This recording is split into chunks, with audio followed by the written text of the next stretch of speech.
We started last week with our group reacting to Cassilian's disappearance, abducted by the Starfall. They knew they had to press on for Dusty's sake, and if something could so easily make one of them disappear, it may be best to get off the roads. And getting off the roads, we got to meet your friend Courtney, who was super weird.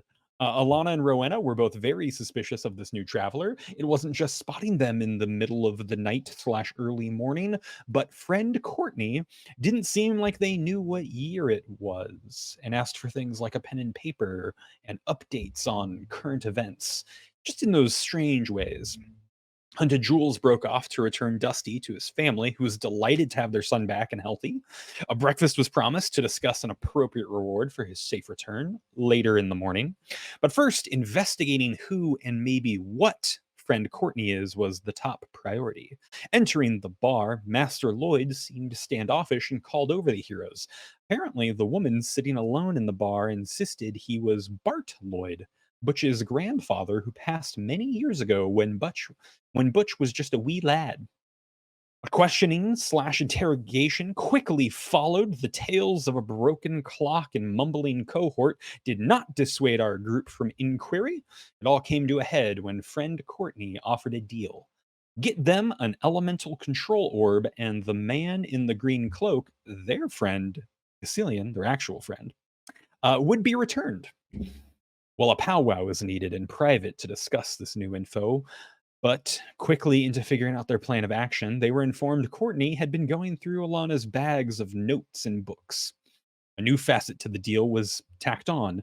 Courtney would create a book with roughly 2/3 of her knowledge on how to refine materials through both magical and non-magical means. Begrudgingly, they accepted the terms on both parties, but a stop was needed at the Brovens. Hasty breakfast was prepared alongside a cart filled with volcanic ore, the centerpiece to Alana's smithing research. Rowena would give the house indeed to Alana, so she has a place to conduct her studies as long as she doesn't mention her whereabouts. Quickly, a plan was formed.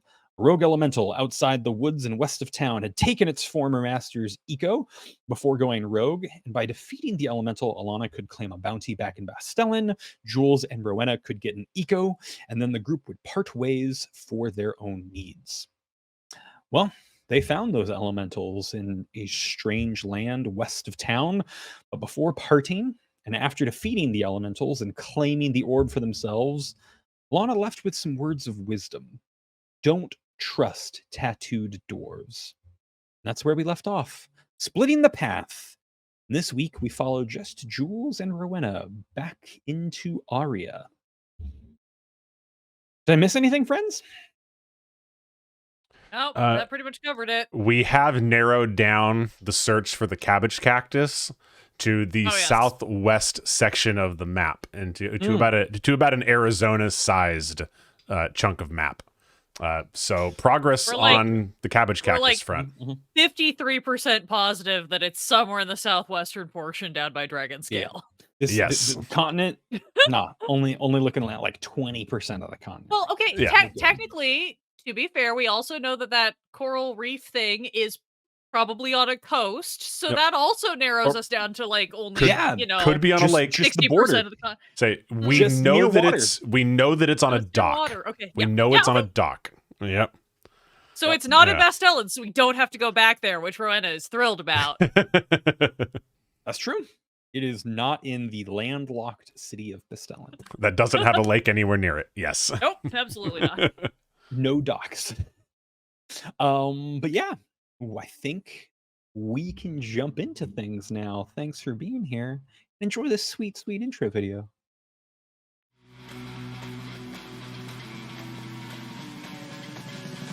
If I'm going to Dwarven, I'll take their lies and their secrets down with me. A chosen champion of the gods.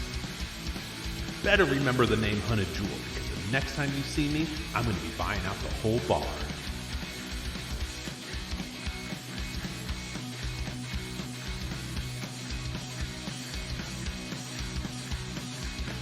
Welcome to the Tale of 11 Fates.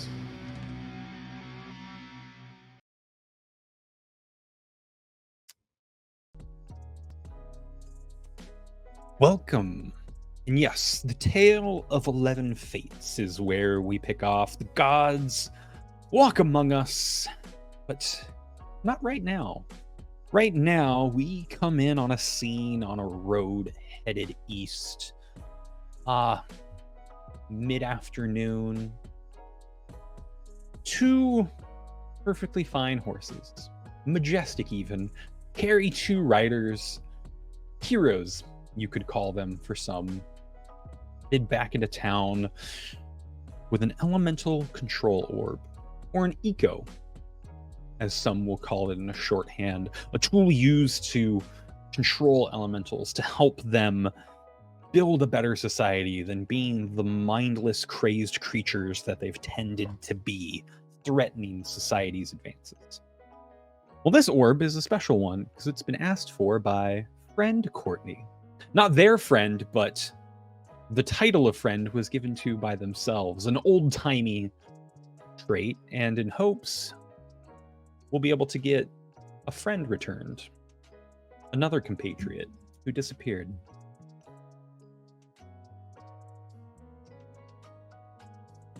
It's about mid-afternoon.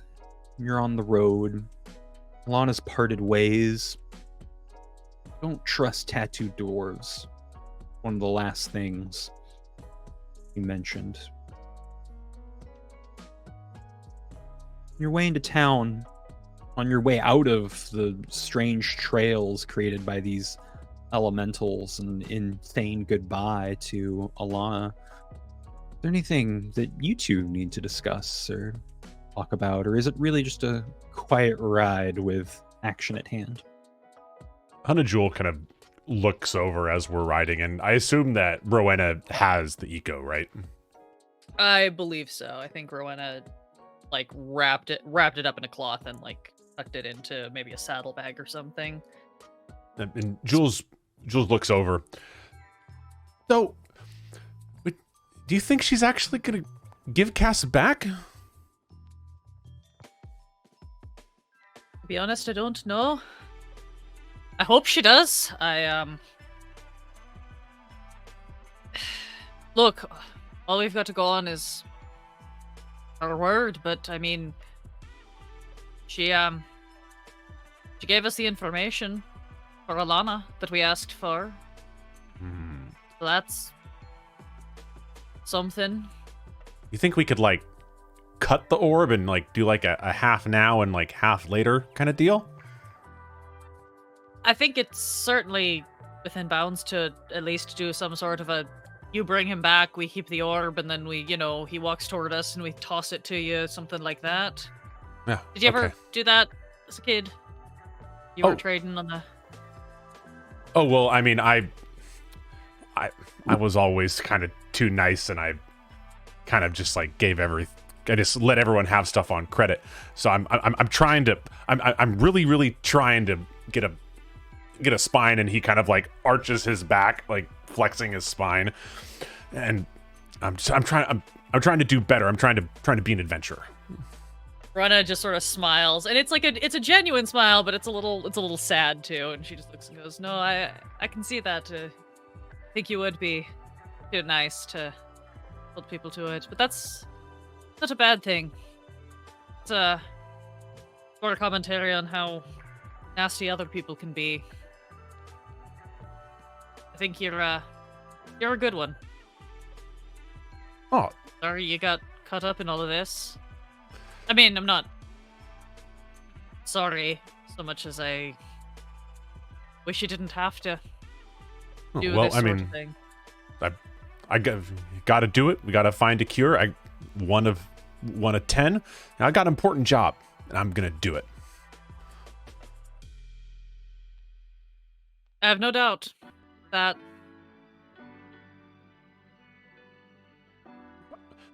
Okay, so like when you're talking to Courtney, and are you gonna be like, go get him, and then we'll give you the orb, or you're not even gonna show him? And like I kind of feel like that Jules just kind of like blabbers on about this for probably like 15 minutes as the camera probably like pans back out or something. Absolutely. Kind of camera stands still as you keep walking away, and just more hypotheticals come out and be like, well, what if,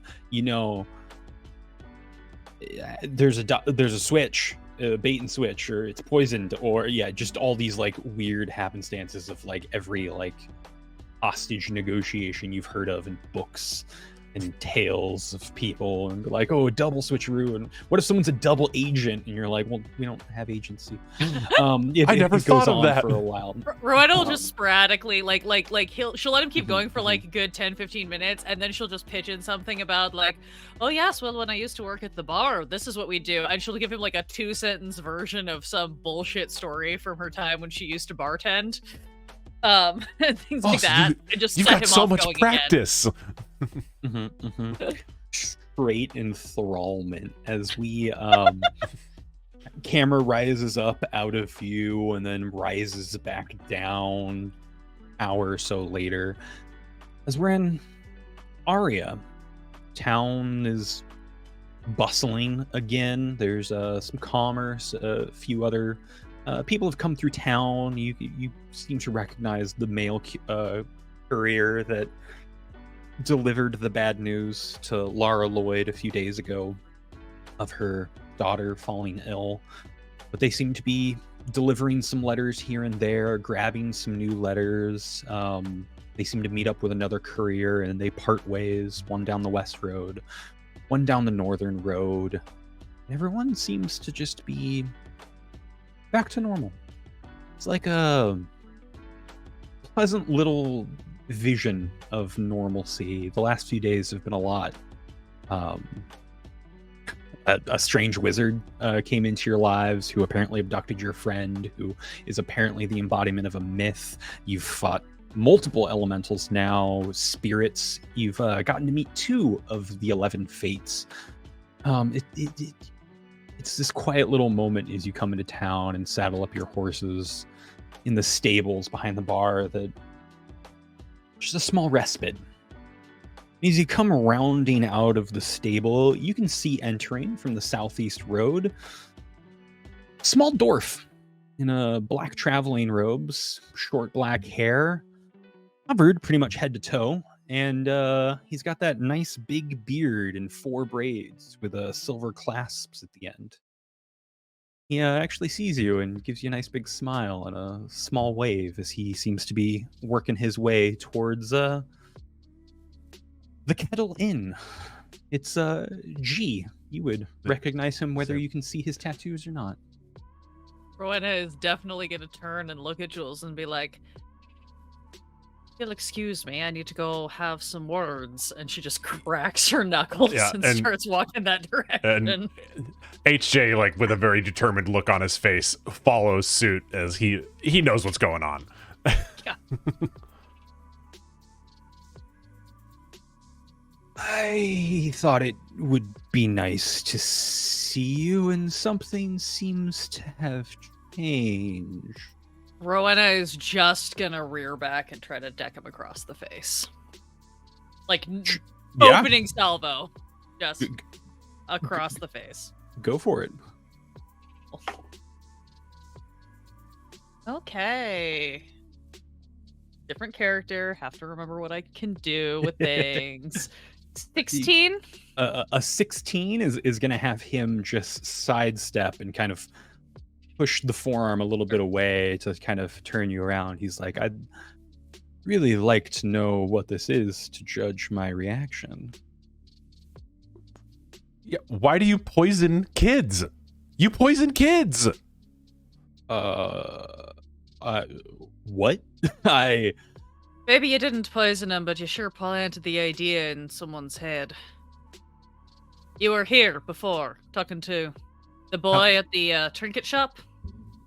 Yes. I got a gnome trinket in exchange for some bloodberries. A bloodberry? Yeah.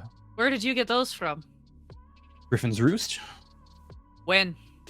3-4 weeks ago. Why?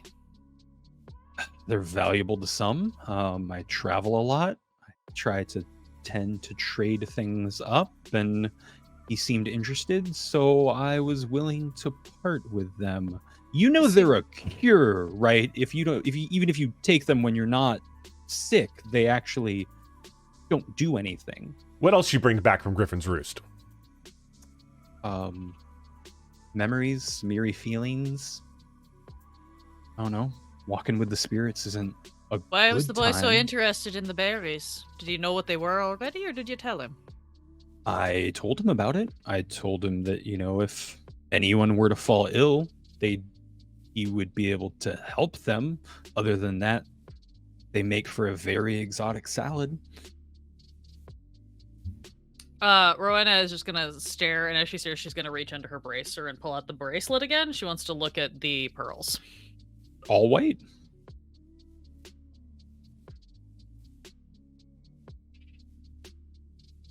What are you up to?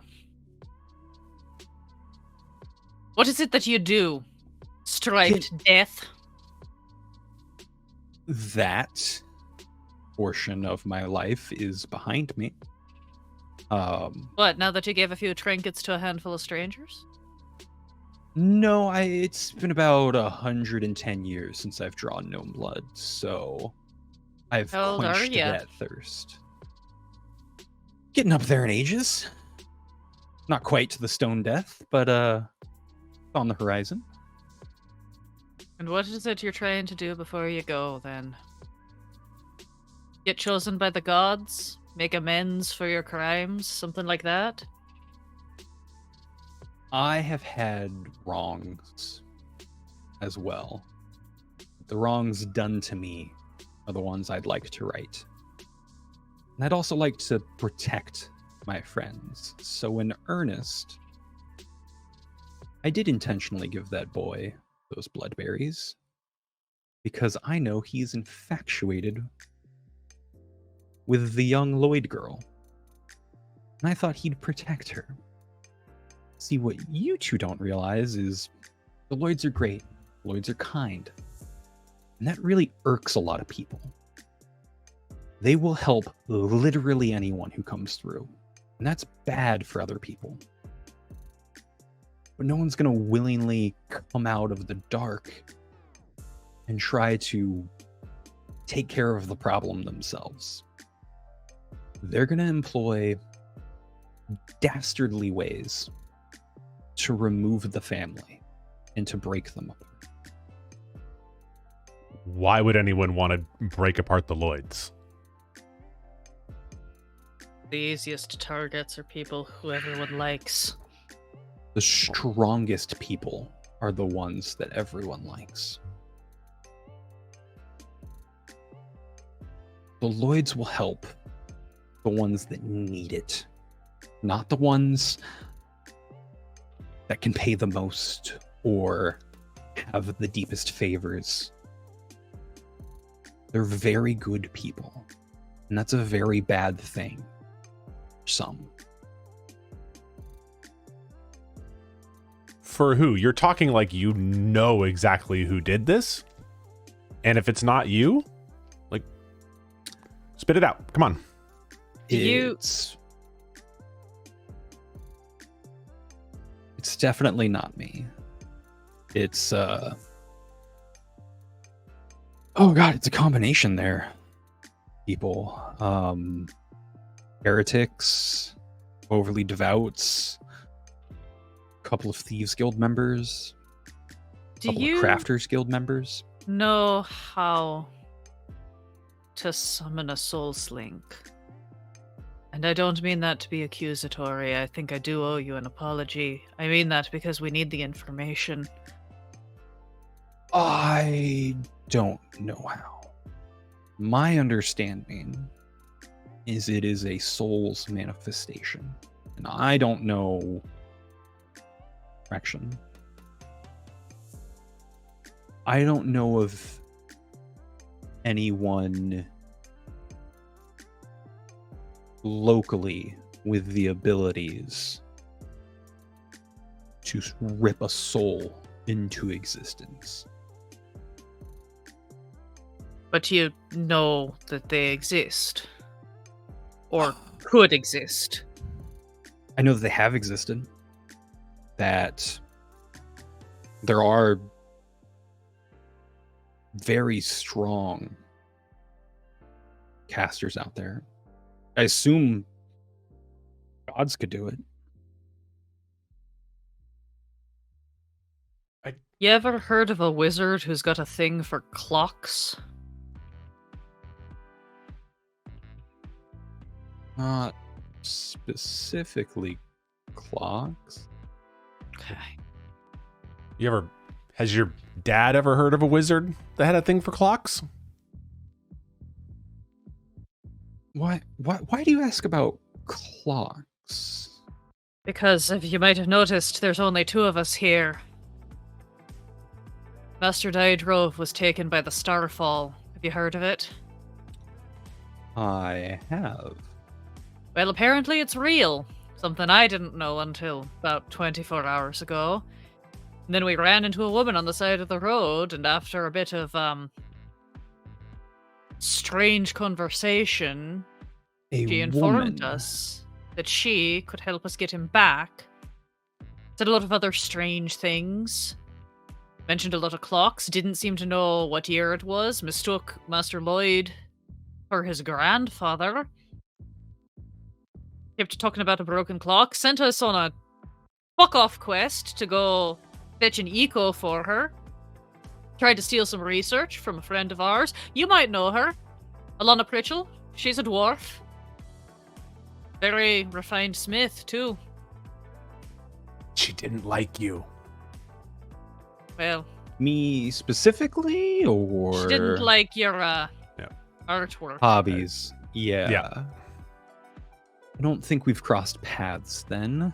You should stay away from the northwest side of Bastelin then, if you want to continue that. Noted. Did you catch a name for this wizard? She called herself our friend Courtney. Huh. I want to be clear, she's not any of our friends. I also don't know if she's a she. Or at least they are now. They're Guess wizard. that was an I'm sure they assumption can on change. my part. Now that I think of it, it's a name that could go to anyone.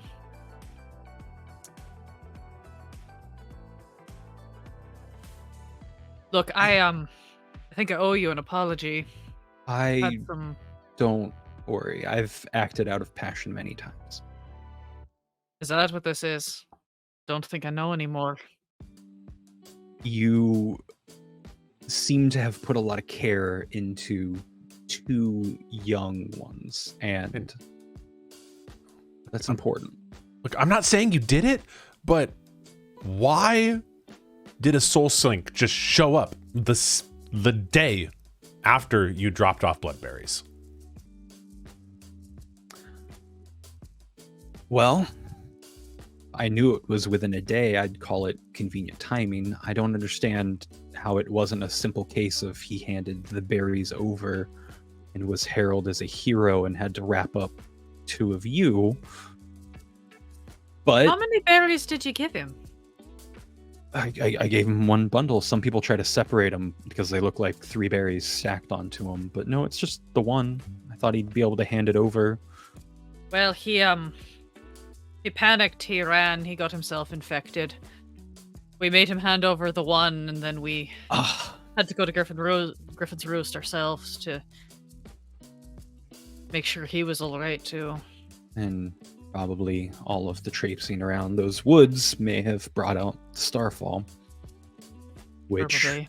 may be Wizard Core. Wizard Core. Who? I've done some traveling, and I have seen the Starfall. I've had conversations with who I knew as the Wizard Cornelius. When was that? If you remember. 520 years ago? My life. That tracks. That tracks. Yeah, no, that makes sense. No, there was a series of meetings, actually. They sought me out when they would pop in 30 or 40 years in between. I think maybe the first time I talked with them was about 630 years ago. Talked to them about 3 or 4 times. Why I were found they- them fascinating, and they also seem to just want to talk with someone with longevity. We talk about current events and what's happening. They seemed fascinated with the arrival of the gods as they revealed themselves, but they sought you out. Sorry, I'm not.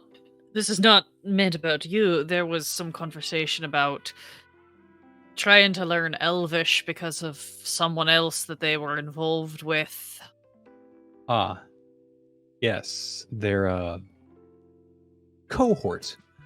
I believe Yes, they referred to them as. that was the word they used.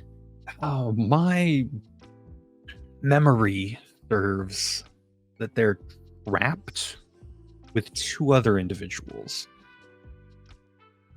One of which, Yeah, one of them doesn't have arms and one of them doesn't have legs, something like that, right? I don't recall those details, and I hope nothing's changed.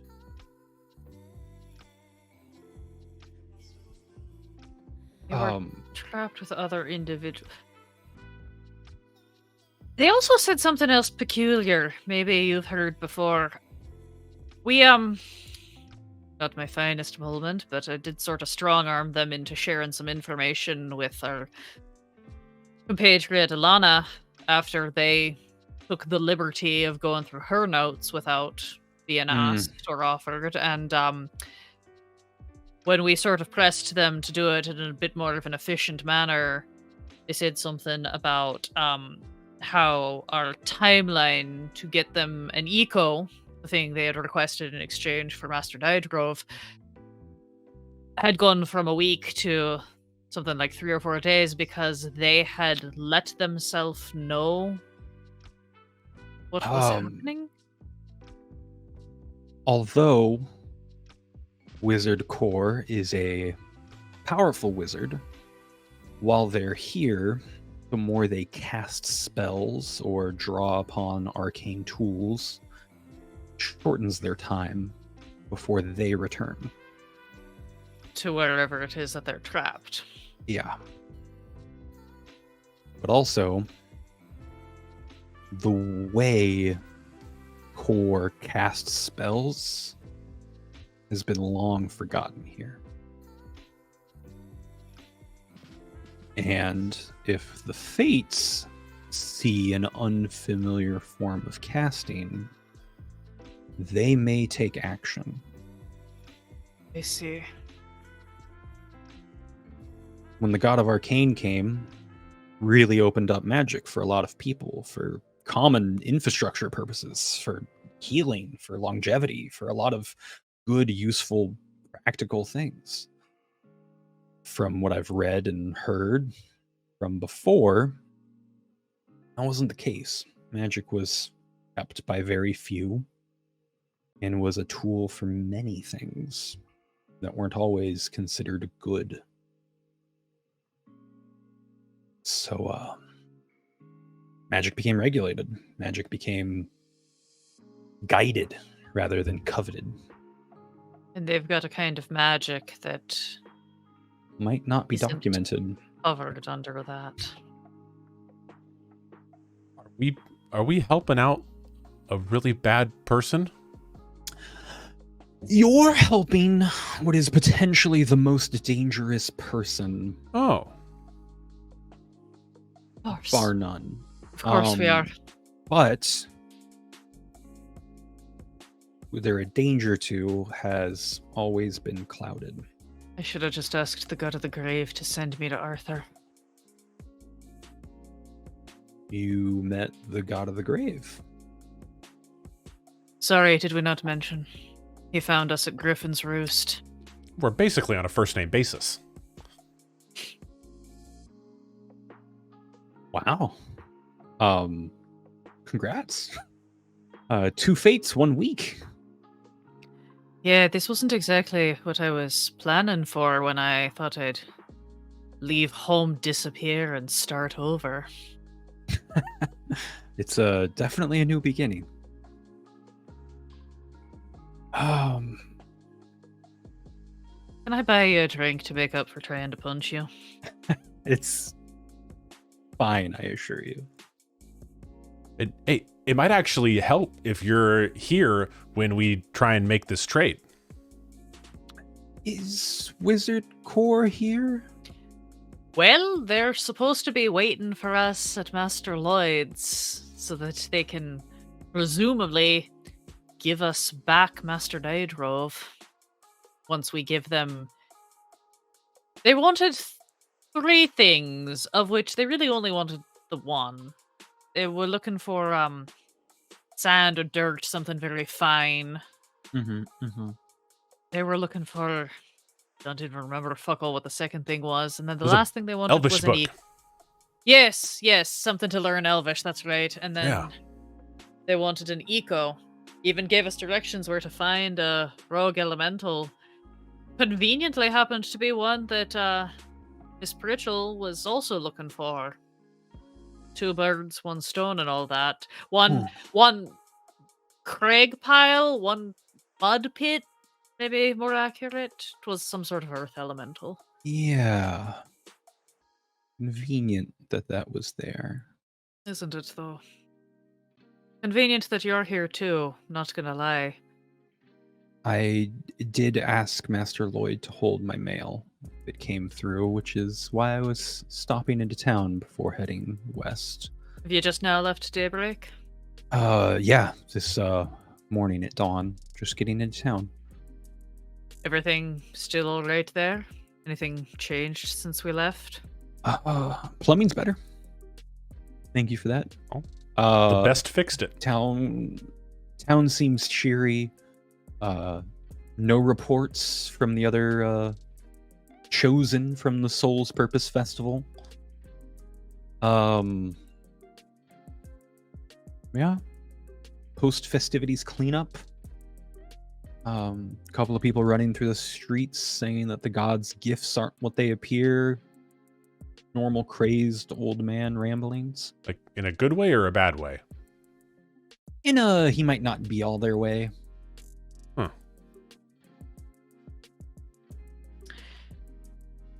I think I will take you up on that drink, and I will happily assist you with Core.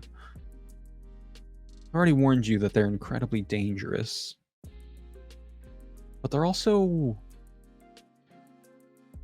They're not a liar, if that helps with your negotiations. That's something, at least. The issue is they do have a warped perspective. Time is a strange concept. Place, too. I mean, they're struggling to get back to a home that left them hundreds of years ago behind.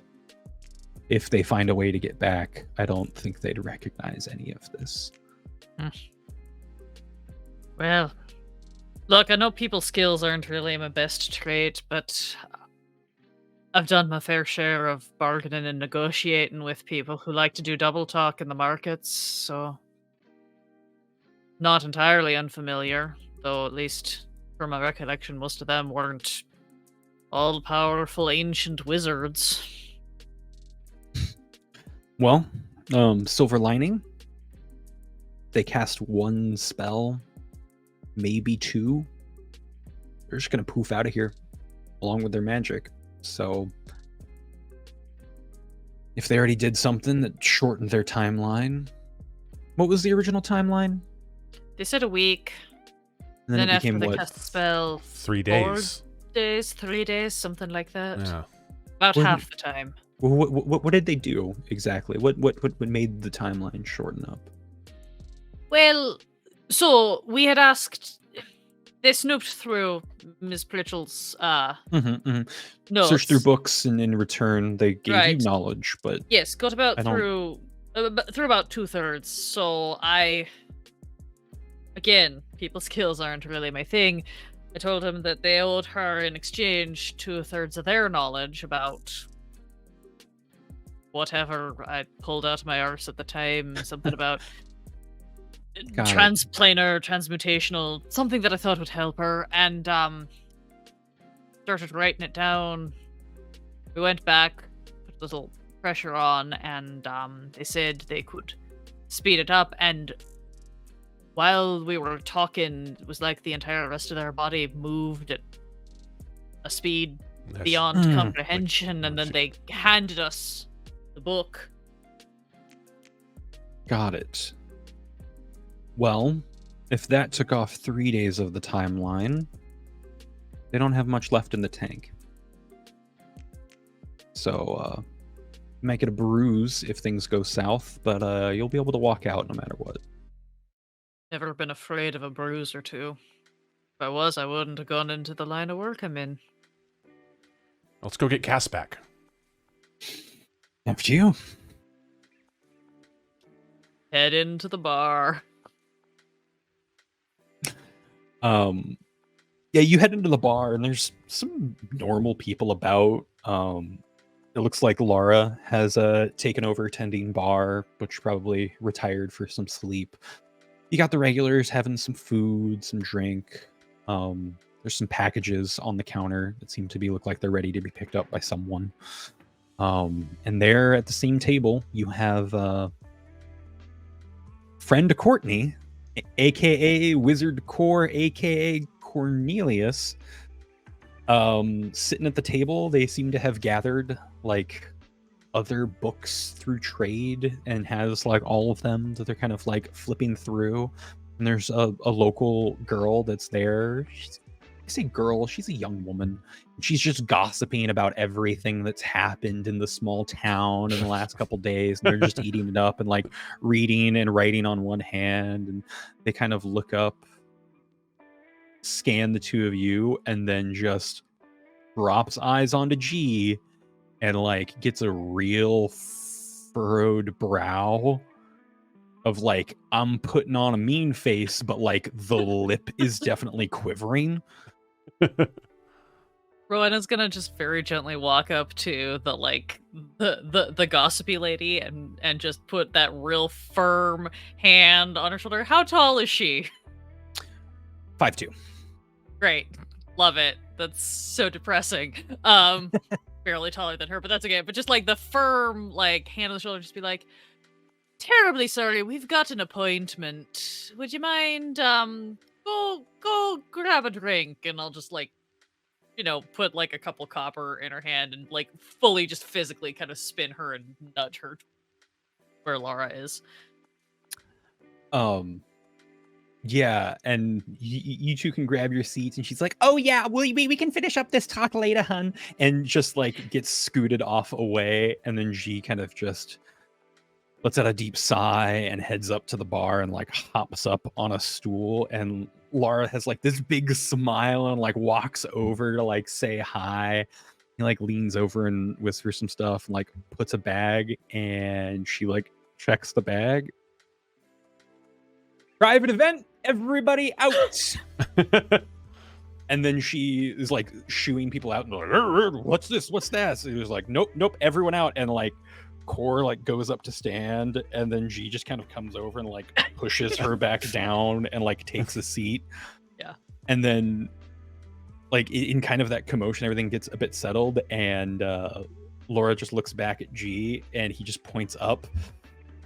And she just nods and heads up, and she just like starts rapping on doors, like, everybody out, private event, everybody out. And like a person in their pajamas, like still getting like kind of ready, like comes on down, and there's like a young couple who come on down too, and they get scooted out.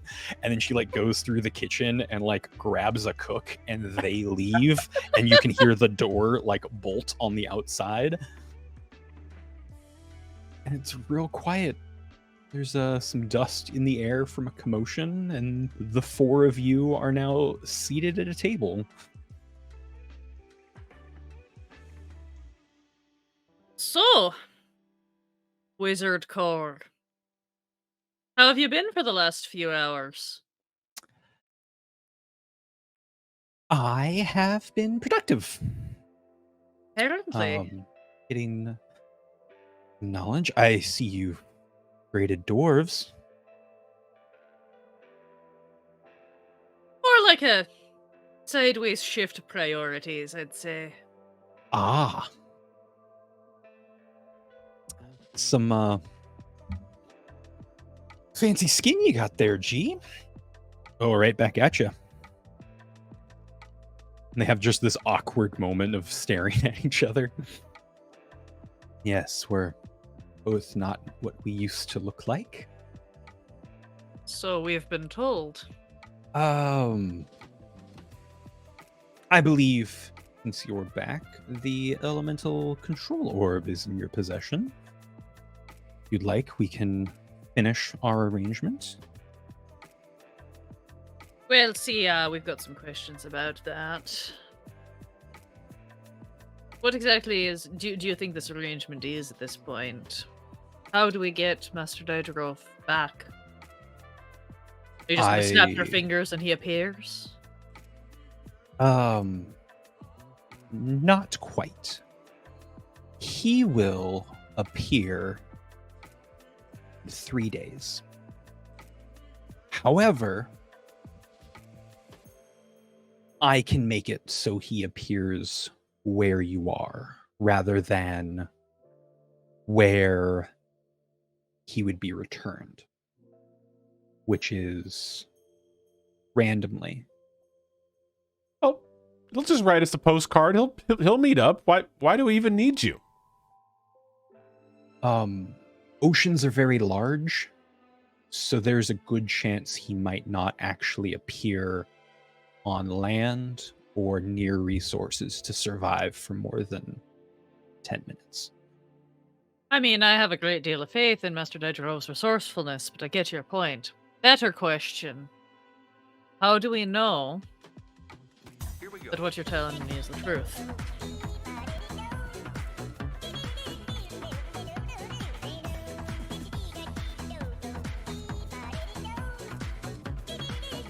Roll the dice. Hey, look, we rolled the 20. We rolled the 24. What's up, Lark Network? How you guys doing? Welcome on in. Were you guys doing roguelite D&D? I think you were. I hope everybody is doing amazing. If everyone here hasn't gone and followed Lark Network yet, what are you doing? Go and give them a follow. Huge friend of the channel. I do the tech for them on Wednesdays. That's tomorrow. And I just finished up playing in their Grabicon order campaign that just ended last week. But if you guys are new here to the Torpid Gaming Network, welcome. We're a variety channel, and on Tuesdays we play our original Dungeons & Dragons 5e campaign. We write it ourselves. It's called 11 Fates, and we just bought out a bar, and now we're good cop, bad copping somebody.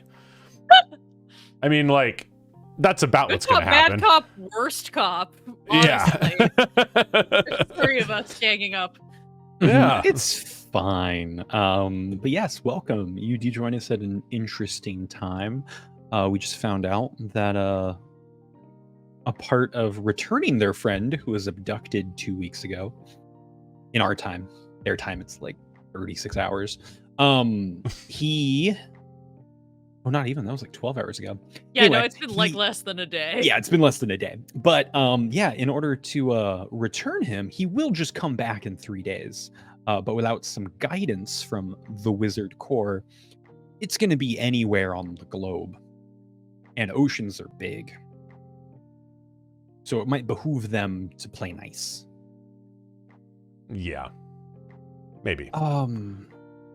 I can ensure that when your friend returns, he is returned where you are, rather than dropped somewhere. And what guarantee do we have that you're telling the truth? Well, what I give you, I could rate as a rune. I believe this gentleman could actually confirm the magical nature of such rune once it's created. Is that something you can do, G? I've been around and could confirm its essential magical properties, and yeah, it's also going to shorten this one's time. I'm not opposed to that. I actually would be happy to leave and get to studying. I did find now sand. you're in a hurry to be getting out then. I have waited I hope a it wasn't long something I time. said. No. Breakthroughs are always exciting. May I see it? Rowena will reach into her bag or whatever she's got and pull out the orb, kind of uncover it. But definitely not offering it or anything, just like Yeah, showing the it. hand further away. Yeah. HJ will kind of like step forward, kind of like claws bared in his like hoodie pocket. You know what I mean? Yeah. Huh. Thought it'd be more intricate. They seem so heavily guarded for such a plain thing. Well, when nobody's supposed to be seeing them, why would you put the effort in? There's decorative and then there's utility. You learn about that first thing when you start smithing. I'm not a smith. Clearly. Right. I could have that rune for you. Would you like it on paper, cloak, on one of you? Essentially, whatever I put it on is where your friend will show up. So I don't recommend this table if you have plans to travel for the next 3 days. Rowena is gonna rifle through her bag and pull out her tinderbox. Put it on the Great. table. I will also tell you that I will be putting it on the outside of this box, for if I put it on the inside, your friend might come out a different size. I don't think he'd appreciate that. So yes, if we could just use it as sort of a beacon, that would be ideal. Thank you. Right. Well, I guess I'll get to work. How You're long do you welcome. think you'll be needing for that? I just need to know how much I should fill up my drink. 20 minutes. Wonderful. And yeah, like rifles through backpack / like pocket, like underneath the cloak, and begins to just pull out like various like jars of ink, but they're all blackish inks. They all have some sort of like color infusion that seems to like brighten and then like go away after a little bit. And they seem to just like rub their fingers together, and then they seem to just be holding on to like an imaginary quill, and then they dip it in and start to like make various drawings and markings on it over and over again with what is now essentially an invisible quill that you can see the tip of because it's covered in this strange ink. HJ flips the chair around and then kind of like sits down with his hands on the back, kind of like hunched down, so his like eyes are like right by the rune, and looks up, kind of almost enthralled at this like weird new technique that he's seeing. So like, once you get the orb, what you gonna do? Need to concentrate or start over. Maybe we should give you a little bit of privacy and we can talk a bit more once you're done. Please. Rowena will kind of... Rowena will get up and just move to like the opposite side of the room and sit down at a different... Like, she'll probably get up, go behind the bar, like pull herself a full tankard of ale from the keg or whatever's back there. If there's like hard liquor on a shelf, she will put a hefty pour into it, and then she will just go and sit like, so it's somewhere where she can still kind of keep an eye on what's happening, but we'll sit over there. And as she goes, she will kind of try to catch both Jules and G's eye and kind of give them the like, if you want to come over here, and then she'll just move to a table at the other side of the room. HJ flips a chair back, kind of gets up and says loudly, "Look, I just want to know, like, what a time traveling person like does with an orb." As he like walks back over to the bar and kind of like pours himself a drink, like from basically like reaches over, grabs the cup, and then works the tap backwards to from the front side of the bar. Does everything from passenger side. Yeah. Sounds good. And yet G will just like put fingertips on the table and then like lift up and sleight of hand just a dagger. And then we'll just slightly press in on the dagger and it just sinks smoothly into the table, like just at the tip of their vision for like this rune casting. And then like takes the hand away and heads on over to you as well.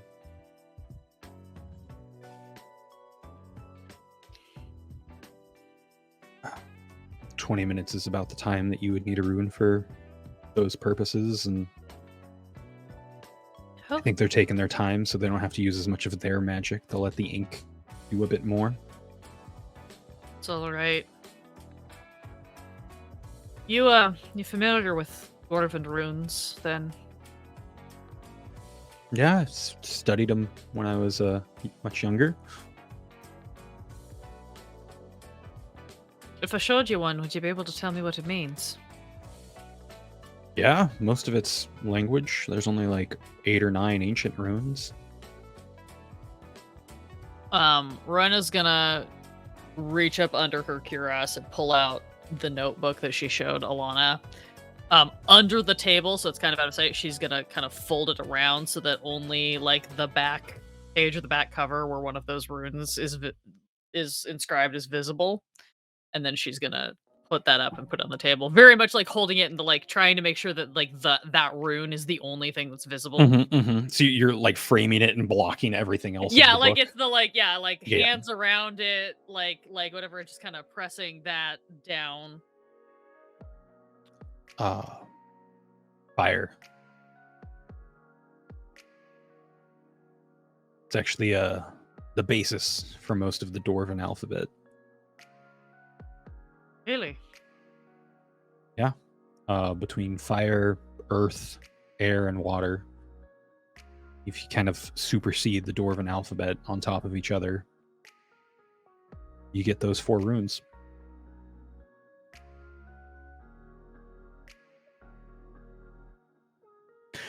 They say when the Dwarven language was created, when dwarves began to walk here, we started from those 4 runes.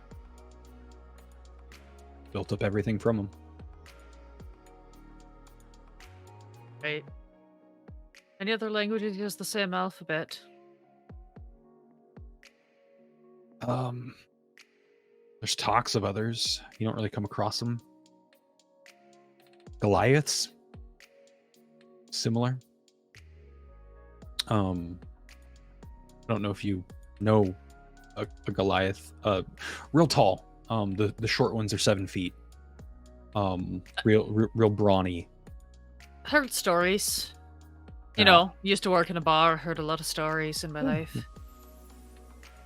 They're forgotten by most, but some say that they're still around. Others say they're not worth the time. Feel like that's most of this world, isn't it? You're either still here or you're not worth the time. Yeah. She'll just very quickly like flip the book closed and stuff it back up out of sight.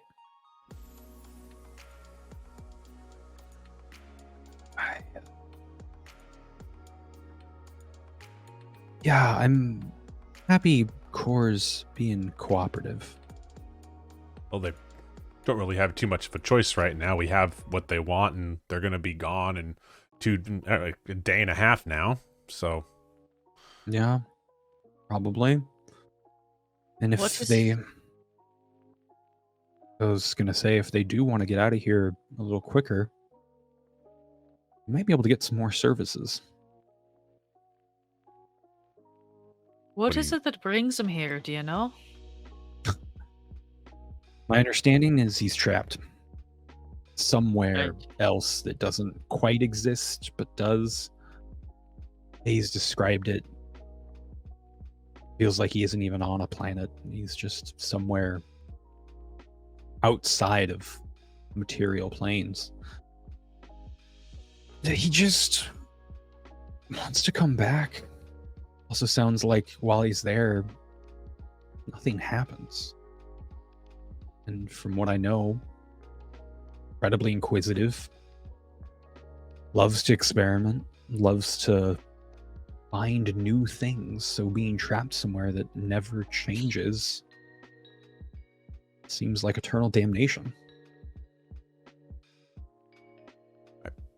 Still have like something that's just like itching in the back of my mind. Is they said I've alerted me, or they implied that they alerted themselves. And I know that you kind of explained it as like the gods or the fates, but I'm not sure that's true.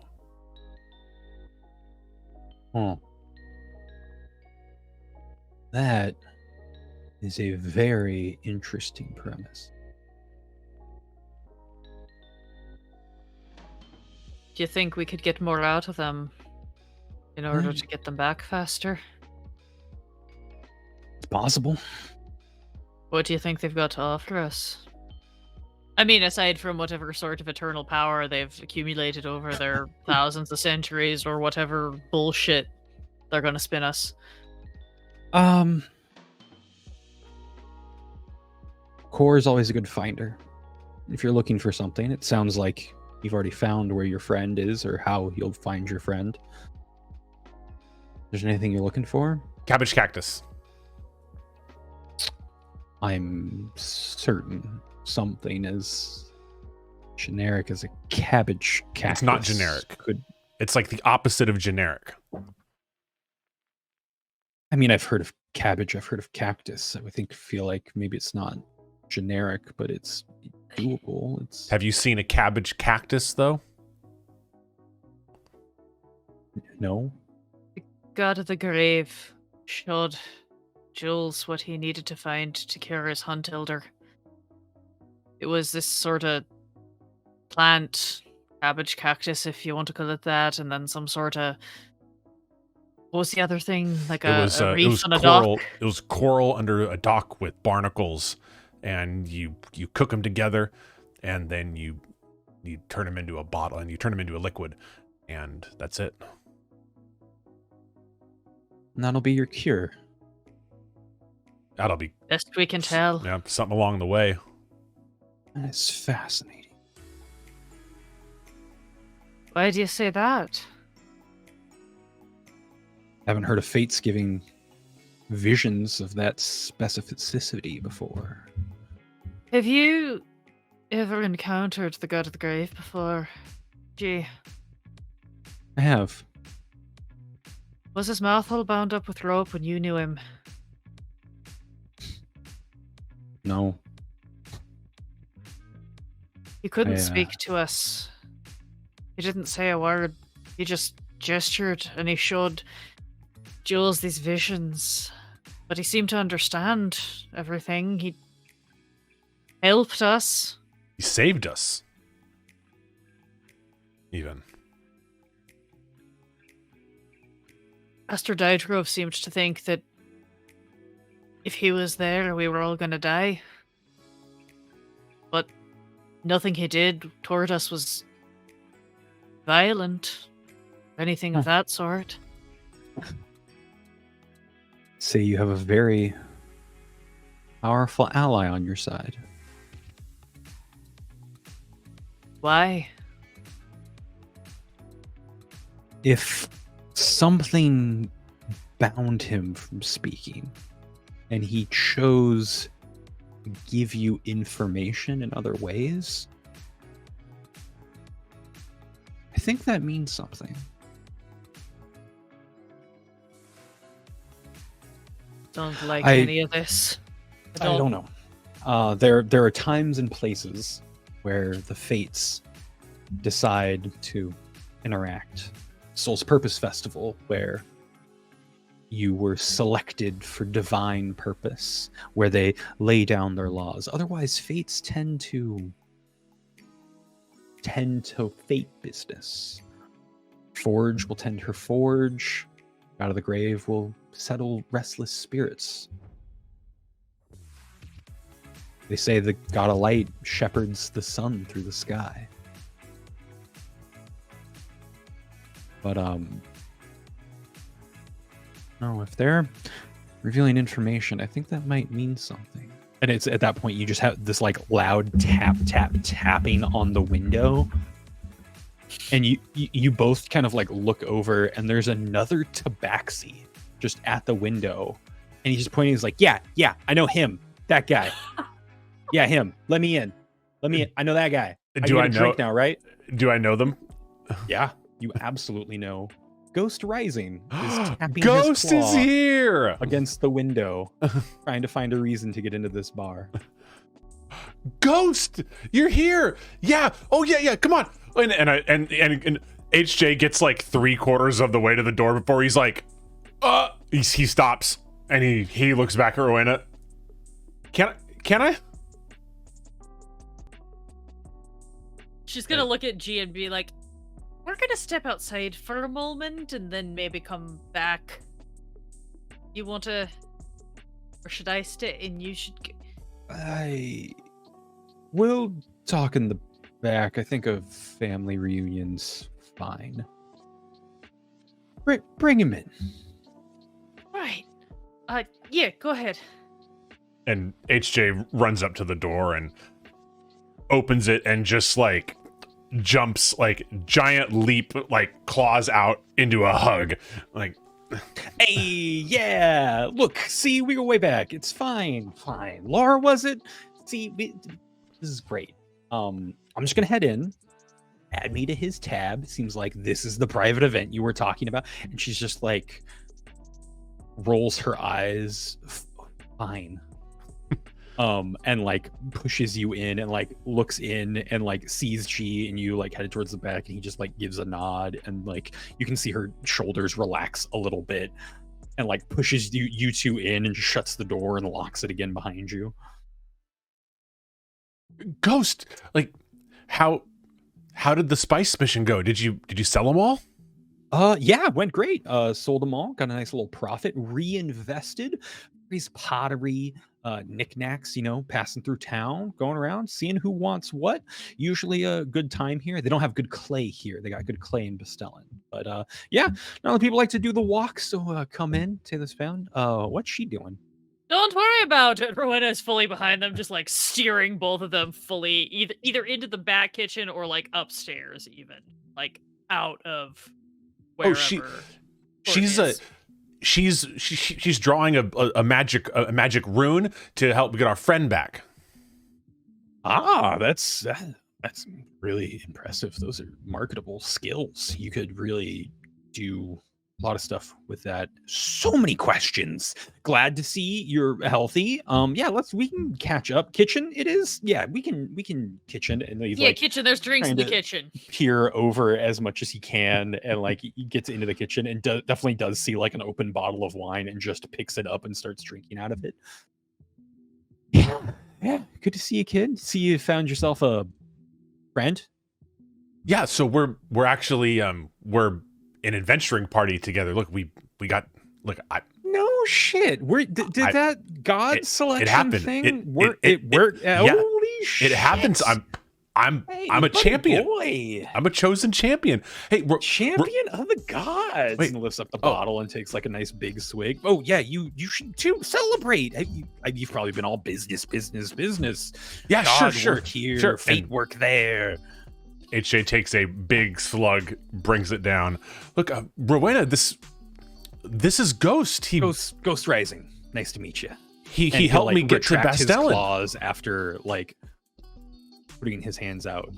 Rowena has just been standing there this whole time, with her right hand just on her sword hilt very casually, and she probably found like a bottle of like, cooking rum and just uncorked it one-handed with the left hand and is swigging out of that like, pleasure. And He'll grab the wine and just like tap your bottle and like take a swig. Yeah, cheers. Fancy, she's gonna do well for you, keep you safe. You need that. You need someone looking out for you. And he like straightens up like your shirt and collar and like licks his hand and like tries to like. Rowena sees this puts and your hand immediately is just to tear like, down. oh, I don't know that I'm gonna be looking after him much. He's killed everything we've come across so far. that's right. Killed everything. How much blood you spilt these days? Look, I don't spill needless blood. All right, but we had a couple jobs that were a little wet, and we do what we got to do. Hey, how do you? That's some exciting shit. You see more than one combat actually selected by the gods. Honestly, I heard some of the cousins back home had a pool, and they thought you'd be coming back home crying in less than 3 days. So, I'm proud of you. Look, I meant what I said. Next time you see me, I'm buying out the whole bar. I mean that. That's true. This bar was purchased for a private. Oh God, yeah. Wow. I need to remember to just believe your side of the family. And I want it to be very clear that Hunnage Jewel is like a pretty athletic, kind of like Norwegian mountain cat looking tabaxi. Ghost Rising looks like Garfield with a black cloak. Like very, very round. Like, like that is what Ghost Rising looks The like. car salesman of cats. Exactly. Yeah. Yeah. So like he's definitely excited to like be in the kitchen. You've actually noticed now with his other hand, you thought it was just like supporting him. He's actually just been taking like little like pieces of bread to like have them pre-separated, and he's just like now has like a handful of like bite-sized pieces. And yeah, he just pops it up and just starts popping them into his mouth pretty rapidly. We're like, yeah, so glad everything's going well for you. This is great. Yeah. Any like tidbits, pointers? Apparently you got a magic wizard lady. That's cool. She seems good with a sword. Glad you got, your little compadre here. I'm just passing through for business. So what business is that you do exactly? Mr. Ghost, was it? Yes. A traveling salesman of things. Buy things here, sell things there. Yes. Every city has a bit of its own micro climate. Just kind of going around, see who needs my wares. Right, of course. Profitable business indeed. Yeah, Ghost Nice. is I get to out of travel and the see the world. Ghost clan does all the commerce Ah, I see. out of diaspora. Yeah, so they make sure that we have all the goods we need, and that the rest of the land has all the goods that they need. Of course. Wonderful. Very important business. I was a tradeswoman myself for a time. Yeah. You're not in the market for anything in particular, are you? Depends. What market are you looking to offer from? Yes. Ah. No, I travel a lot. If you need something up north, down south, out west, back east, get it to you eventually. If there's a market for it, I'm willing to dip my toes. Yeah. You seem quiet, Jules. Well, I just look. We were our friend got kidnapped, and we're kind of trying to get him back. And I've also been thinking a lot about the cabbage cactus. Look, hey, you ever seen one of those? Cabbage cactus? Not that I'm aware of. I've seen cabbages. I've seen cactuses. Well, did you? They're not the two together. Did your travels take you over down by Fallen Scale? Yes. Every once in a while. I mean, it's probably the least marketable, but you show up half as often, you can charge twice as much. So don't hit there often, but That's where the cabbage cactus is. Oh. Yeah. I could keep my eye out for that. There's sphere cactuses. They're like the shape of cabbage, kind of. Like they're like perfectly spherical. Like a ball cactus, I think is what they call them. Yeah, like that shape? Yeah, like a cactus shape, where the bottom is kind of like a cabbage shape? No. Not the lead. No, I haven't heard. No. Like I'm pretty specifically looking for a cabbage cactus. Yeah. Like red cabbage? Green cabbage? Like green cabbage, the kind that's in a ball. Okay. Yeah, can't say I have. I can keep a lookout for you. I was planning on going north. I could make my way west if you want. Okay. Hey, what brings you over here? I didn't know that you were going to be so far east. Didn't either, but I just got a really good trade in some wares in Bastellan. Instead of heading home, I thought I'd just extend, see what more I can bring back. What you been trading over in Bastellan then? They've got a thriving trade market, of course. They do. Lots of crafts. If you want refinement, you go to Bastellan. But honestly, spice. Over at City of Knowledge, they've got all these herbs. They've got all these botanical gardens. They have all these extra flavor boosters. So, those extra high-end fancy restaurants, they thrive on the stuff. Oh, God, I sold a mushroom for 200 gold. 200 gold? Yeah, it's just this little, rock of a mushroom. It's, black. It grows underground. They eat that shit up. But, no, that's just business and wares. I think seemed busy, and that dwarf fella seemed strange. I don't want to hold you up. I'm so happy to get in here. Like this bread and wine, this is delicious. Yeah, I've basically sold all my pots already. So got in town like an hour ago. People eat that stuff up. So what's your next plan? You picking up more wares here, or you heading on? I think I might take a perusal, see if there's any odd things in town. Then make my way back west. Either head home, or I can swing through Fallen Scale if you like. Well, there's a whole oddity shop. It's right across town. Really? Yeah, there's a shop, and look, you say you know me, you'll get a good price. What more could I ask for? That's incredible. I'd love to check that out. Are you busy here? Should we go together? I mean, I could just slip out back if you want. Hey, G! Yeah, and he kind of just leans into the door. Yeah. We go out to run an errand. Do you mind keeping an eye on things here for a few minutes? Got about 10 minutes before she gets chatty. Yeah, that's fine with me. Great. I'll at least try to be back by then, if you don't mind. Sure.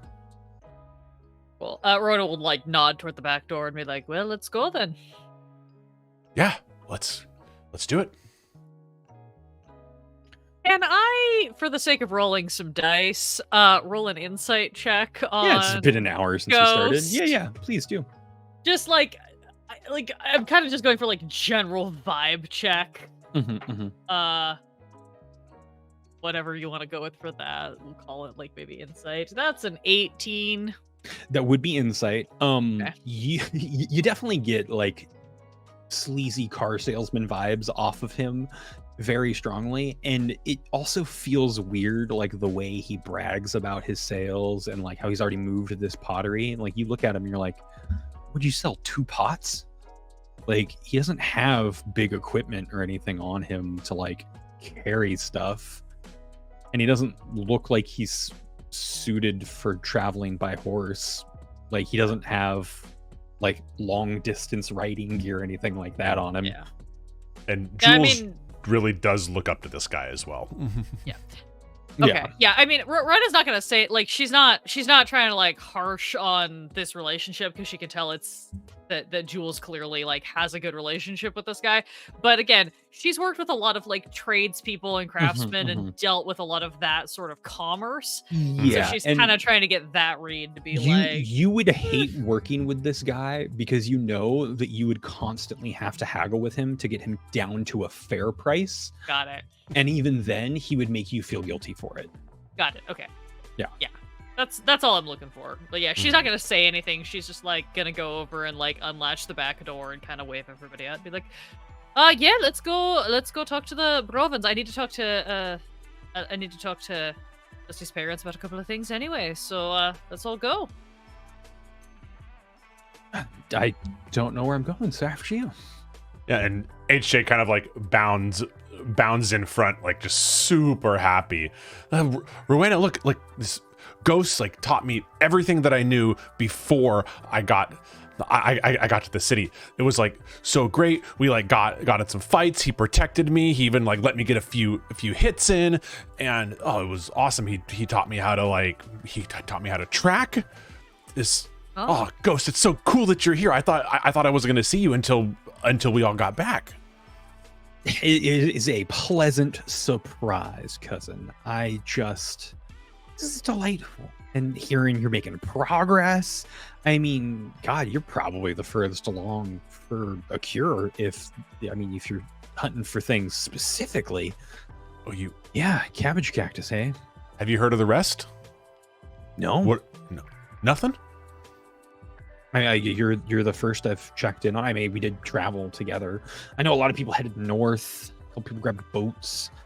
Everyone kind of just scattered to the winds, and everyone's trying to keep it all hush hush. But it's for the good of the clan.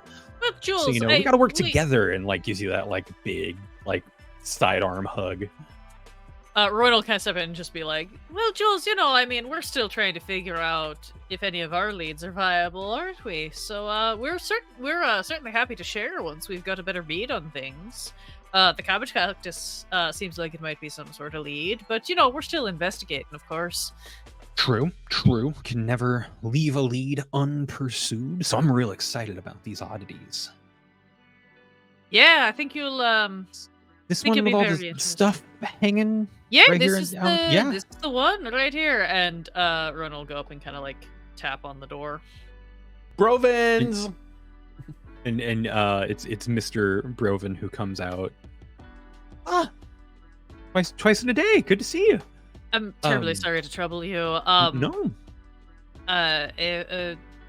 Cousin, was it, of HJ's is here. He apparently deals in trades and oddities, so we thought we'd bring him by, see if you maybe were interested in doing business. Also, I was hoping to maybe talk with you on the sly.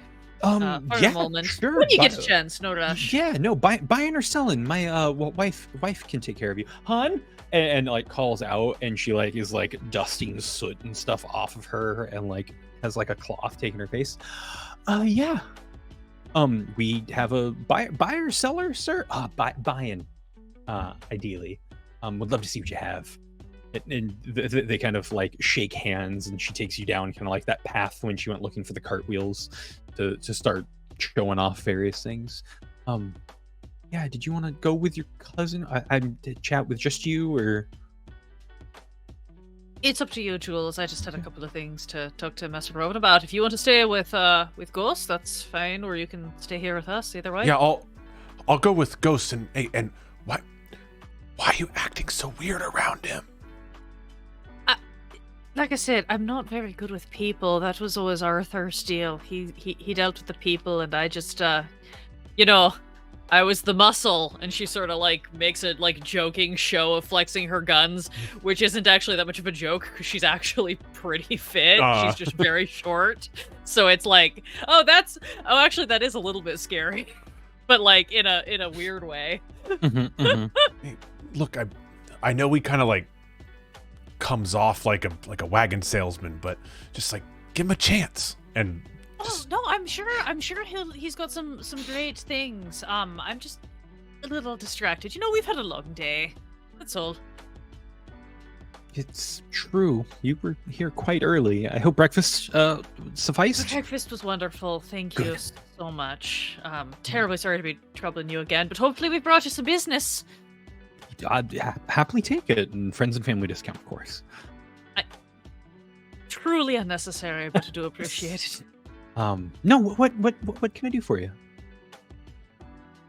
Just a couple of things. I might have given your wife a bit of a warning earlier about a tattooed dwarf. That might have been a bit preemptive. Trespass with him again. He's been more helpful than I might have realized, and I didn't want to unnecessarily color your opinion of him just because I was having, a rough morning. I appreciate that. It's good to clear the air, and yeah, I admire you two, quite a bit. You kind of just walked in as strangers, and I don't know, seeing you correct your own jumps to conclusion, helping out my Boyd and the Lloyd girl, you seem like good souls. Speaking of jumping to conclusions, Dusty told us some things, and our dwarven friend sort of confirmed that it seems like maybe he wasn't. We have also had that conversation, and we don't know how to smooth things over with the Lloyds. We're having dinner with Butch later tonight to hopefully clear the air. To get the full explanation of it. We'll do our best to mention what we know as well if we get the chance. We've got a bit of other concern on our hands at the moment, but we'll try. I just wanted to make sure that we weren't contributing to the problems or the tensions here in town. Absolutely not. You have been truly a blessing. I don't know about that. From where we're standing, it is definitely a boon for everything you've done, and I feel like we can't do enough, but I hope between the ore, the meal, the sword, I think you're off to a good start. So, speaking of the sword, I wanted to ask you about the provenance of that. Peculiar thing. We got it from a retiree. God, about 7 or 8 years ago. He had gotten selected by the Souls Festival at one point, and he made his rounds, ventured for 10, 12 years, and he was getting out of the game, needed something to retire with, so he was scrapping off things. We bid on the sword and won it, and we kind of just held on to it. No one really had kind of the right paying price for it. Cleans itself, has some magical properties. You don't really have to sharpen it or oil it like you do a normal sword. Honestly, you just got to use it every once in a while. I hope it suits you well. I'm real glad it might actually see some combat now with some adventurers like yourselves. I mean, I don't want to be taking things off your hands if you think you've got a use for them, but certainly curious to know about the properties it has. So thank you. Yeah. You have the sword already, don't you? No, Dusty's been carrying it the whole time. We didn't want to leave him unarmed, given the sorts of things we were running into. I think he might be a bit paranoid lately. I mean, he told me he had already given it to you. If you don't mind, I will be right back. Master Broven, just again, before things get odd, I want you to know that I gave your boy the name of a woman in Bastelin who he could go talk to if he decided he wanted to leave here and look for a job. She's reputable, she's reliable. I'm not trying to cause any dissent amongst your family, but I remember what it was to be young and need to get away from a family.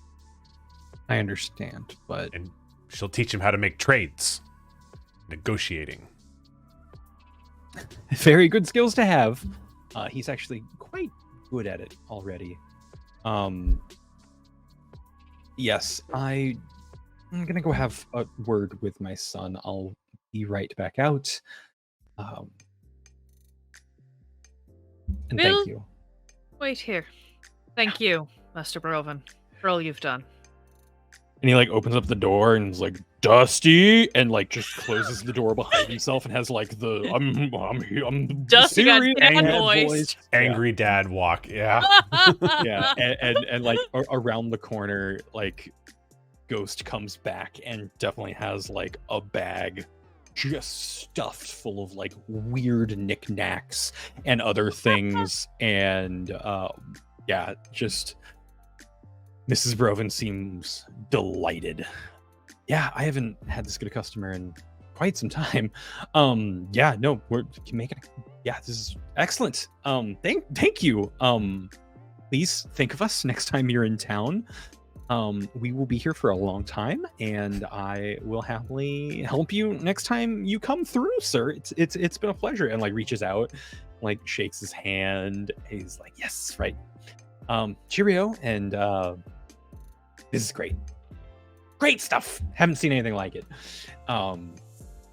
Cheers. And like she'll make her way on in and just kind of like say hi. Oh, do you either of you needed to shop or take a look at anything, or Just waiting to confirm a couple of things with your husband. I'm glad all your trade seems to have gone well. Yes, very well. I have some things I need to take care of as well. So I'm just gonna get back to work. And she like finishes wiping soot off of her face and makes her way back inside. Bye, Mrs. Broven. In just complete opposite moods of Mr. Broven, who does swing back through and kind of has like an old like baby blanket of like a cloth, and he like unwraps it and like puts it over his shoulder. And yeah, there is a short sword in a fairly common looking scabbard, but like the handle of it does look very well shined, taken care of, and pretty pristine. And hands it over to you, and he's like, honestly, give it a quick tap and just think of it becoming clean, and it kind of just takes care of itself. At least that's what we've been able to do with it. And honestly, if you don't use it, just try to tap it on something once a month and you'll be fine. Right. Well, I hope Dusty finds his way, whatever that may be. I think it's going to take some time, but I think we're on the right path. You know, he's got to buckle down. Really, he can't run from his problems. He's young. He'll have time. Yeah, Ghost gets kind of a chuckle, and you're like, you can always run from your problems. But you can also run to a good deal. Thank you. Your wife was so helpful, and like goes in and gets like the hand clasp. No, I this is great. I will be coming back. Know you'll be here. Your wife told me to visit again. I'll see you in a season or two. I'm starved. You guys want lunch? On me. Introducing me to this good deal. Head back to the tavern. You guys were also on a bit of a timeline. Oh, yes, I should go back and make sure that G hasn't had to stab that person in the forehead. Yeah. Because I'd like the first stab if we're going to be doing that. Well, and like they still gotta like tell us more stuff. Yeah, we'll see about that. Should I leave you alone for that? I mean, I can make my way. I don't want to hamper y'all's plans. This was a very pleasant surprise. I do have a kind of a schedule to keep. Ghost, come on, stay for lunch. Come on. We haven't seen each other in weeks. Come on. True. Yeah, All right, yeah, I for lunch. can sit for lunch, I guess, if you pull my leg. After you. All right. Rowena's already tromping back. Yep. All right. The kettle in. Yeah, and Thanks, he's happy Mr. to like Broven. show off weird knickknacks, and he's like, "Oh yeah, this no idea how to use it, but just look at the craftsmanship." And yeah, it has like all these weird oddities, and like everything I got from the spice right back into here. There is gonna be some sales back home for this stuff.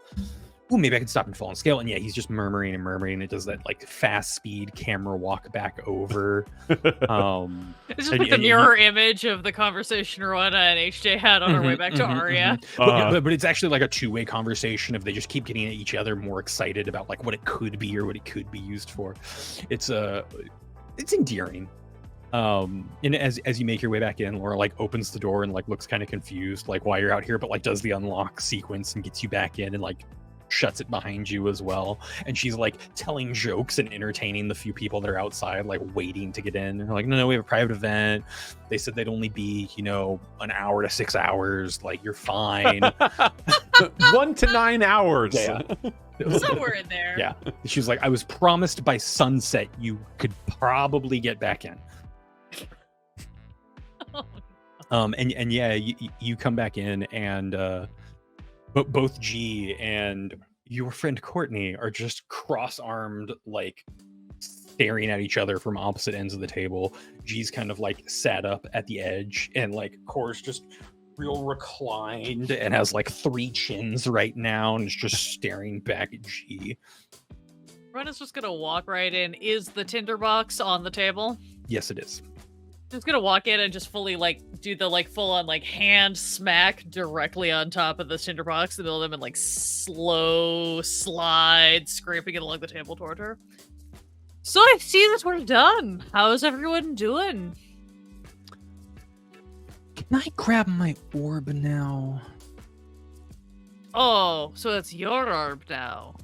I mean, I can disenchant that before I go if you like, if I don't get the orb. I mean, I was fully planning to give you the orb. I just don't like your sense of possessiveness.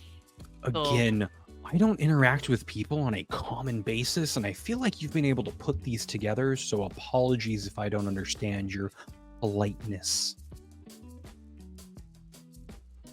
Yeah, people aren't really my thing either. So, Great. somehow I just don't have a lot of sympathy for you. Or That's fine. Fine. Right. Anything else that we can do for you or you can do for us before we I was specifically told to never bother you or your friends again. I gave your other friend that book. No. Jay, anything you needed from our dear friend Courtney?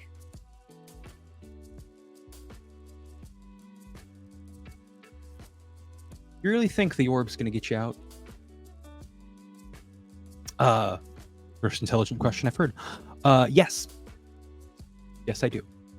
It's gonna take some time. G just kind of like furrows his brow a bit. He's like, how long? My time or your time? Yes.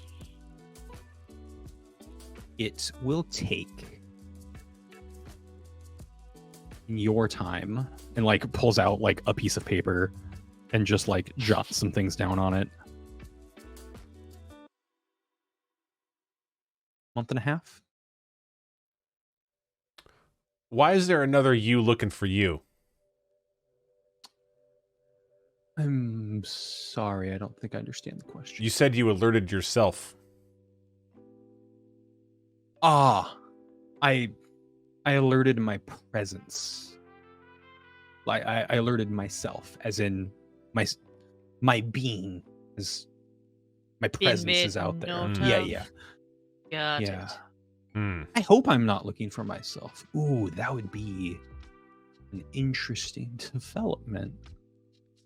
Huh. Oh, that's good. No. Got the Ooh. impression it might be bad for you. Oh, so I picked this form. This is the closest resemblance that I could remember of the woman who sent me to the other place. I figured that, if I were walking around, I might as well look like someone with power and unnatural abilities. Just in case, someone were to recognize me, they might think twice. When I hear this, do I recognize this person at all? Generic blonde lady in their mid-30s. Okay. Yeah, it's weird. Like blue eyes with like some flecks of hazel. Light blonde hair, like more on the platinum side than like a dirty blonde. Fair skin. Human. I mean, Rowena will just kind of look at her with that and just be like, who was it exactly that sent you to the other place, as we're calling it now, apparently? You got a name, title? No. The only thing I know is they would ask me about you and point to G.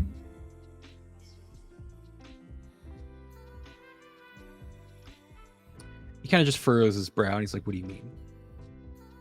Every time I would come back and, you know, we'd catch up aeons ago, I would get pulled. I'd meet them halfway, you know, between where I was sent and here where I'm from. And I'd meet them halfway and they'd always ask me about you, G. Whereabouts, what you've been up to. At first, I didn't tell them anything. And then, you know, the fourth or fifth time it happened, I started telling them stuff. And then I stopped finding you, G. And that's hard to do. When I'm here, I find things. So yeah. Do you know who I look like, G?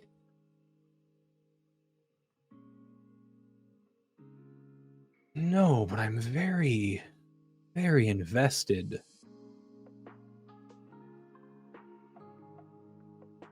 You're good at finding things then, Wizard Court. Yes. Bit of a knack of mine. I Correction. know. It's become a knack of mine. I've heard of some other folks who have a bit of a knack for seeking things out. Anything you can tell us about a cactus cabbage? Yes, I knew you would start saying it eventually. Rowena winces when she says it. Tell you what, I can pinpoint this cabbage for you. Still want that orb though. And the reason I offer this is because you seem real hesitant. And I think from what I've garnished from G here, you know I'm bound here based on my use of magic. So how about this? Let me get the orb in my possession.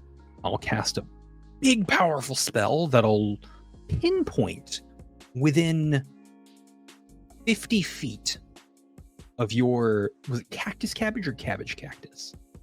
It's right now it's a cabbage cactus. It could become a cactus cabbage depending on how I feel. Okay. I'll pinpoint this strange vegetable for you, and that'll put me closer to leaving.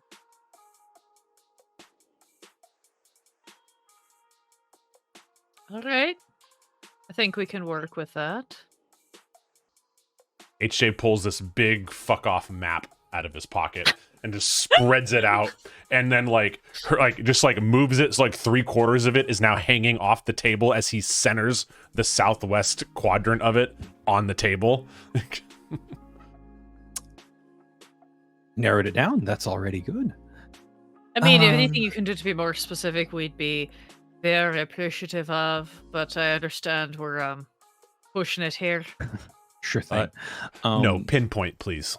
You're the one looking for it, and points at you, Jules. Yes. Great. I'll take your hand so you can see exactly where it is as well. And I'll take that orb. And hands out like the other hand for the orb. Rowena pulls the orb out of her bag, kind of unwraps it, puts it in her left hand, and with her right hand, she just draws out her smith's hammer and just kind of does the like handle on the table, firm grip, like at the ready, and kind of waits to see Wizard Court take HJ's hand before making contact into the other hand with the orb. Sure thing. Yeah, grabs onto your hand, has her hand like 6 inches above the table, waiting for the orb. And then Rowena will it's making the sandwich of like gripping it, flips it over, plants it into her hand, but keeps her Rowena keeps her own hand on top. And it's at that point you like place it into her hand that you realize the orb just goes halfway through her hand, and your fingertips are still grabbing onto the orb, but are now resting on her palm. Huh. Well, that won't do. I'm gonna lift it back up. Comes right out of her hand that doesn't move. She kind of closes it and lets go of Jules' hand.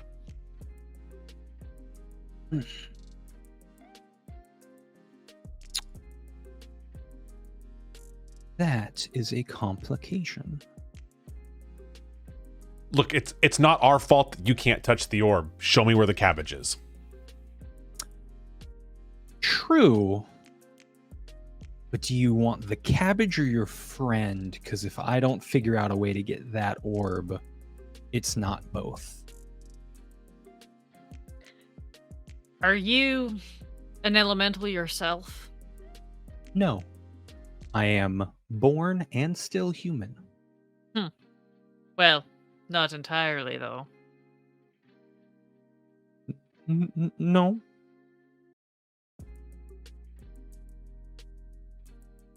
Curious. Rowena's gonna take the orb and kind of look at G and just sort of like basically go like to kind of like rest it on his shoulder. Yeah, it touches on him perfectly fine. Yeah, just checking. Yeah.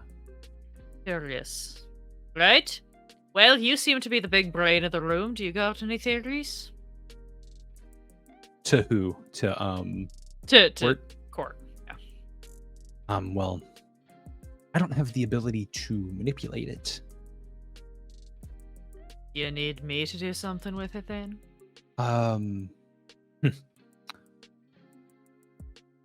Gee, do you mind pushing the various buttons on the sides? Why me? It's just, maybe something bad happens. I'd rather it happen to you than those. So I don't know if it's activated or has some sort of frequency. I've known that I can't go into cities where the larger versions of these are. I didn't think I couldn't hold a small one. So running theory is that might still be active, for lack of a better word. Look, you just need someone to push the buttons on the side? That's it? I don't know. Look, just give it to me. I'll push the buttons right now. No, Jules, you've got important things to be doing. What do you have an idea of the sequence, or do you just want me to start tapping things? I've never seen or held one, so Rowena's gonna spin the orb in her hand and look, and does she find like buttons or touchpads? So or at anything? like the cross section of each, so it's like a big sphere, and then there's like the black bands that go kind of on the axes, and each crossing of them has essentially a button. So yeah, just that like cross path that makes kind of a square on like the top, the bottom, and then 4 around the sides.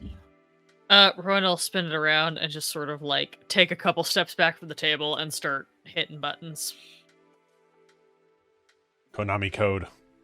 Yeah, and it doesn't seem to do much. At some point, the ball does change color from like that gray stone color to like a light blue. Should kind of hold it up toward G and Court and just be like, eh? Just kind of shrug a little bit. G sighs a little bit. Probably attuned for water now. You need it attuned for nothing then? It's Or the just a- theory. And like Core like hands out the hand and like grabs your wrist to see if it'll like go again. Mhm. And it kind of just sinks on through and it's like, yep, think we need it off. I will keep pressing buttons. It takes a while, and Ghost has like just found like a cinnamon roll and has like 2 pitchers in front of him, and it's just like halfway through, it's like, this is just fascinating stuff. This is the best lunch I've had ever. Rowena had fully forgotten that Ghost was even here and just kind of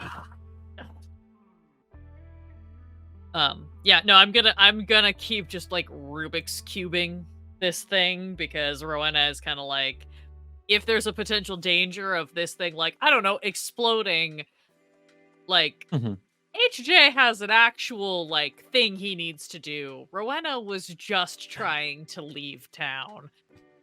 It goes back to gray at some point, and she's like, I think that's stone. May I? And he'll reach out a hand for it. You're willing. We'll hand it to him.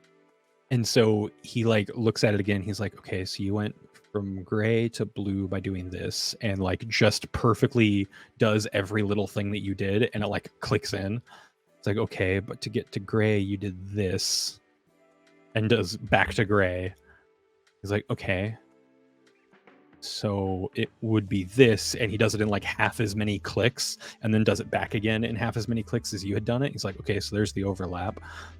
We'll just cycle, and then he just does it a couple times, and it goes from blue, red, green, white, and then just like clear, and just has the black band around it.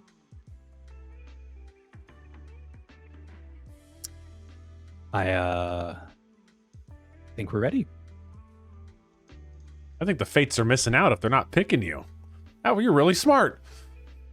It's pattern recognition, and you just helps to observe. For a long enough time, you figure out just watching's the best thing you can do.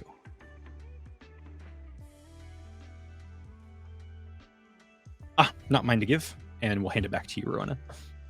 Rowena will just kind of like turn it over in her hands a couple of times, look at it, and then just look at Court and kind of be like, right, so you're gonna show him how to find his plant, and when Master Dietgrove comes back, he's gonna come back to wherever I put that thing, yes?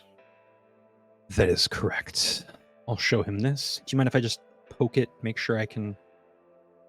And we'll Right, like of course. poke one of the faces, and Yeah. does actually make contact and resistance, and like just a big old grin. Right, cabbage cactus. Or cactus cabbage. Cactus cabbage now. Okay. This cactus, tall, long, leaves out from where the flowers would be. Small, fat, lots of little ones, kind of like broccolini. Describe the cactus for me, or the cabbage leaves, or have you seen one? Well, I saw it.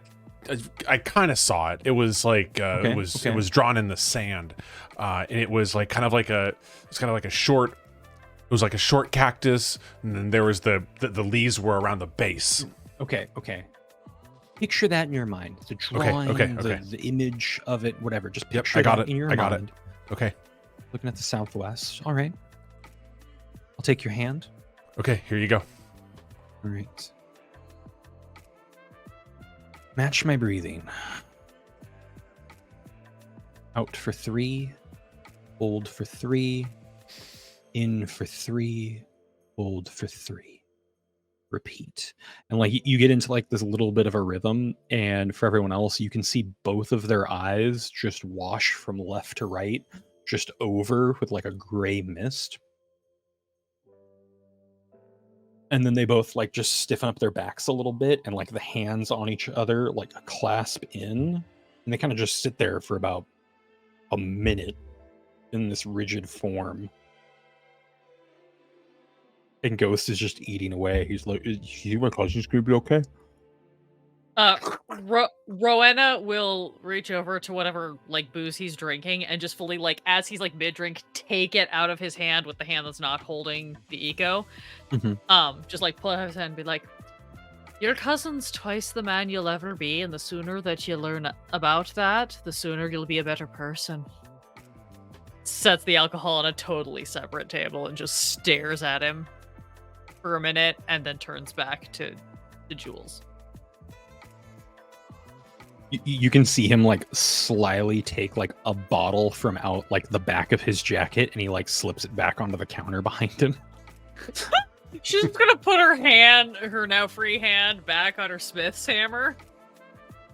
Like in a very obvious, like, I want to make sure everybody who's conscious sees me do this gesture. But now she's very focused on, I think it's split between Jules and Court and making sure that Jules doesn't look like he's in any sort of trauma, and also watching G's reaction to this. Yeah. G is still pretty calm and collected and is definitely like looking back and forth. And he does kind of like go and fish in his pocket and actually pulls out like a pocket watch to like keep track of time.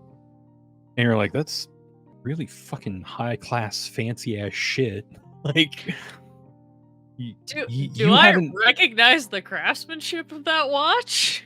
You know exactly what it is and have never seen anything built like it.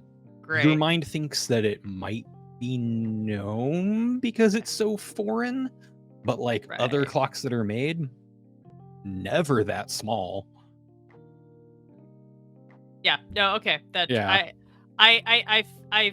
I think from my background, I have probably seen gnomish crafted items before in somebody else's possession. Yeah, they've been kind of like novelty things that get like shown around parties of like little things that like move and can do things on their own. And this is like, this thing has a purpose of telling time to what looks like the second, because you can see 3 hands and you're like, I saw one clock with a second hand before. Yeah. And that was like a 3,000 gold clock that's the size of a small pantry.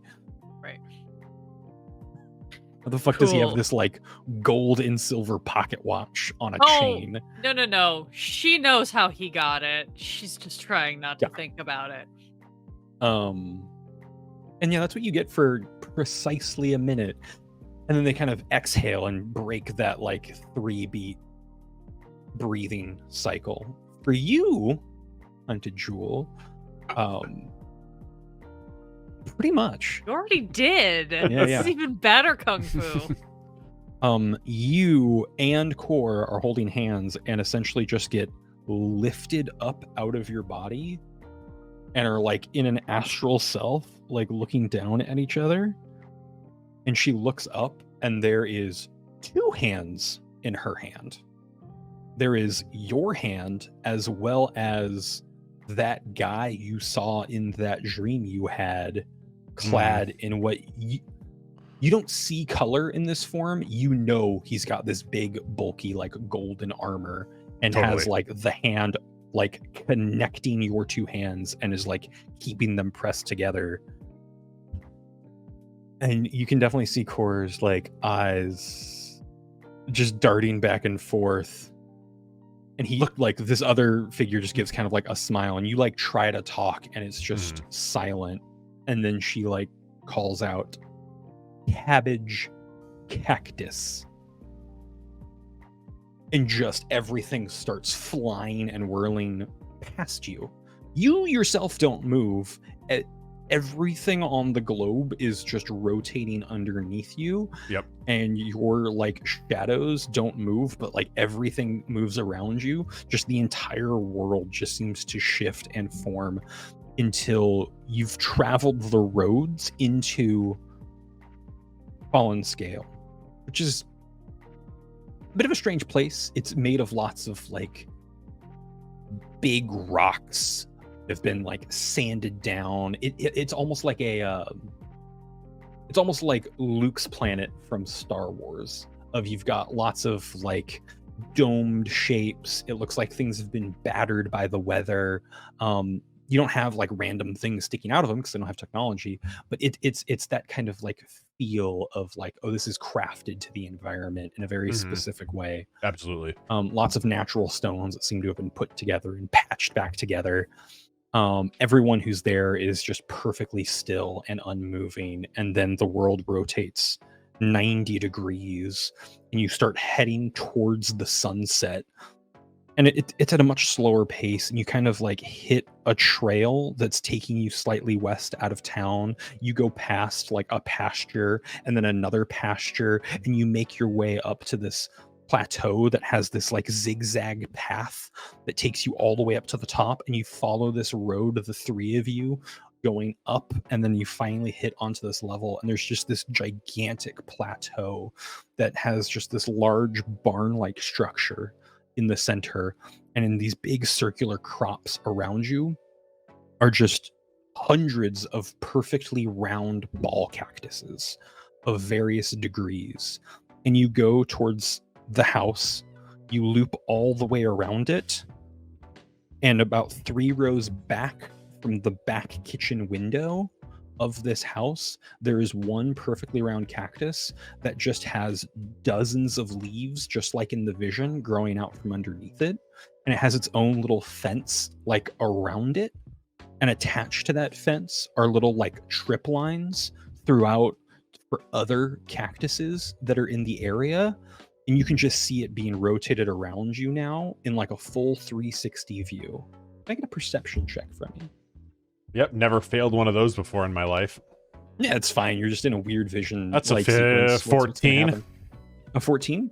Yeah. So these like wires and fencing structure that you see built around it, you're able to like trace your eye line to it because you can see everything around you. Like it's kind of like you're there in the moment. You can see maybe 4 or 5 miles off in the distance the like silhouette of some of the bigger structures of fallen scale. But here, much closer, you can see that all of these like strings and stuff are attached to bells, chimes, and even one of them has a dart gun attached to it, to where it seems like each one of these is either an alarm or a trap that's like nestled in like webs.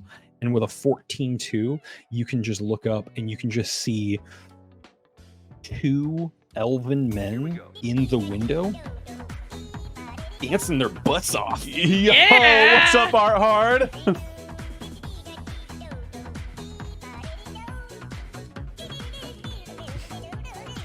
Welcome on in, y'all. Welcome to the Torpid Gaming Network. Guys, if you're here right now, go give Art Hard Studios a follow.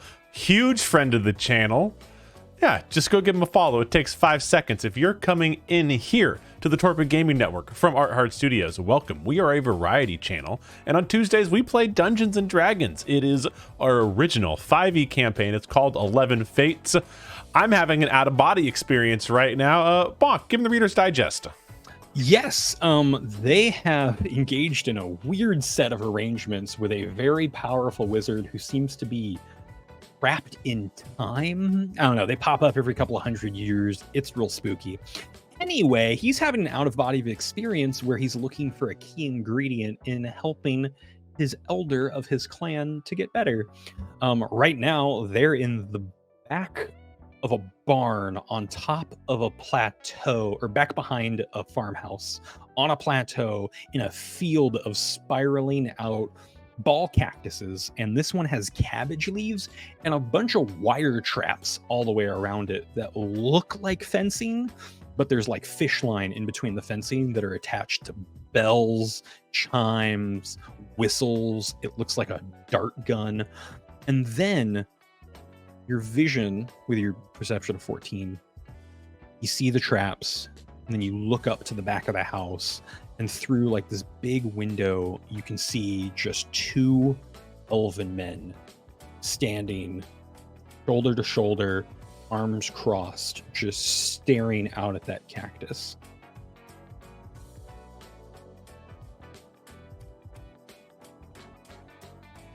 And yeah, everyone, the other 2 people in your out-of-body experience, you're vision that you had from a dream just a night ago. There, keeping your hands held together, and then Core looking around.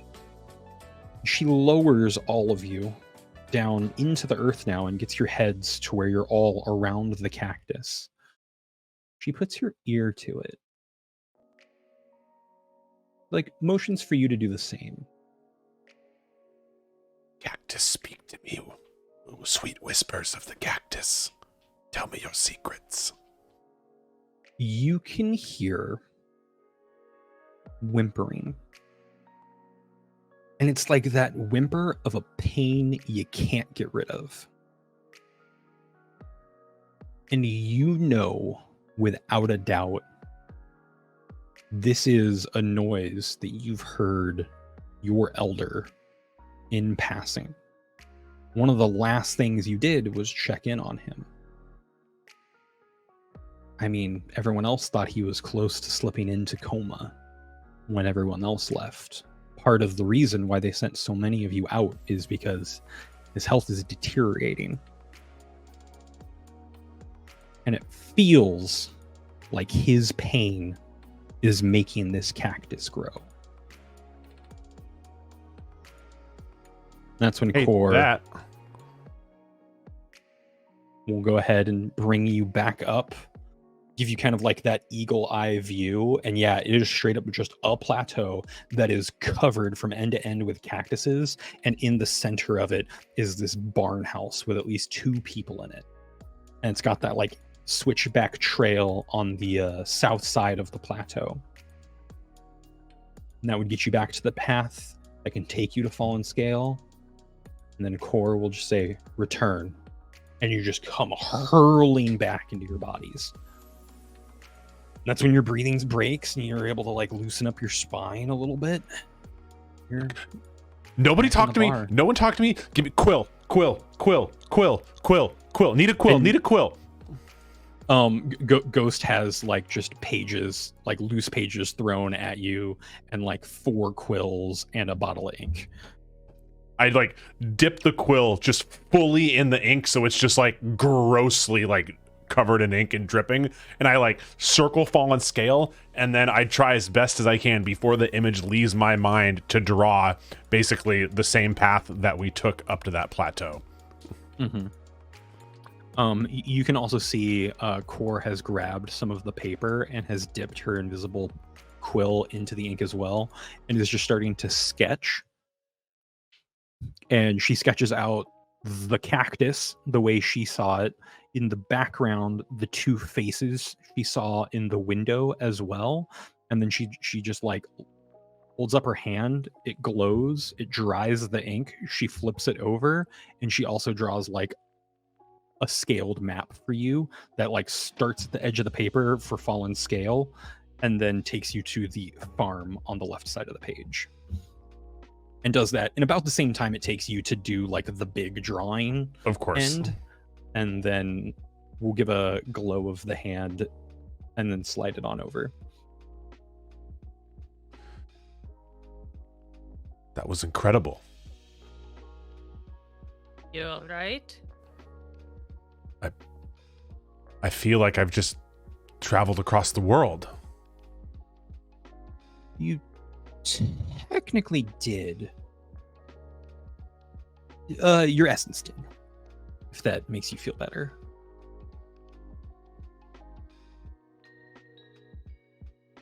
You get what you needed, Jules. More than I needed. Look, I know exactly where to go. The cactus, it has a bunch of it's in a field of cacti, and look, it's like these 2 people are growing it, and it's feeding off of pain. When you say that, Rowena just like fully takes like a full step back from the table. She's still got the eco and everything in hand. Because this is now the 2nd time within 24 hours that somebody has mentioned something feeding off of pain in her general vicinity. It's almost like involuntary that she just steps fully back from everybody else. Did I say something wrong? No, darling, it's not you. Okay. Do you feel like you got what you needed? It Yeah. may help, but hearing your cactus really opened my eyes. The reason I didn't know of your cactus cabbage is because it's not really a cactus or a cabbage. It is a vessel for a very potent curse. A curse. Yeah. It essentially, if you can get something from a person, spit, hair, something literally of the person, not clothing, you can use it to grow something living, something organic, anything. Tends to come out a bit weird, but essentially, as it grows and blossoms, it literally drains the life out of whoever's physical essence you used. It is incredibly nasty, and I've tried to eradicate that spell from knowledge. But apparently, someone in your time has found it and is using it for its intended purpose, causing long, drawn-out pain and suffering. Aside from torturing a poor soul, what's the end result? What do you do with the plant that grows from such pain? Typically nothing. The plant, the creature, whatever comes of it, ends up being the cure. You have to return that essence. It's really a transmutation of something that they grew, then grows into their death. So really, yes, this would be your cure. That plant. Well, the plant's only half of it. I was afraid you'd say that. If they've split this into two, it makes it much more difficult because you'll need two different things, probably in two very distant locations. Of course. And then Coral under a dock. time-wise, yeah, that makes sense. Desert and a dock.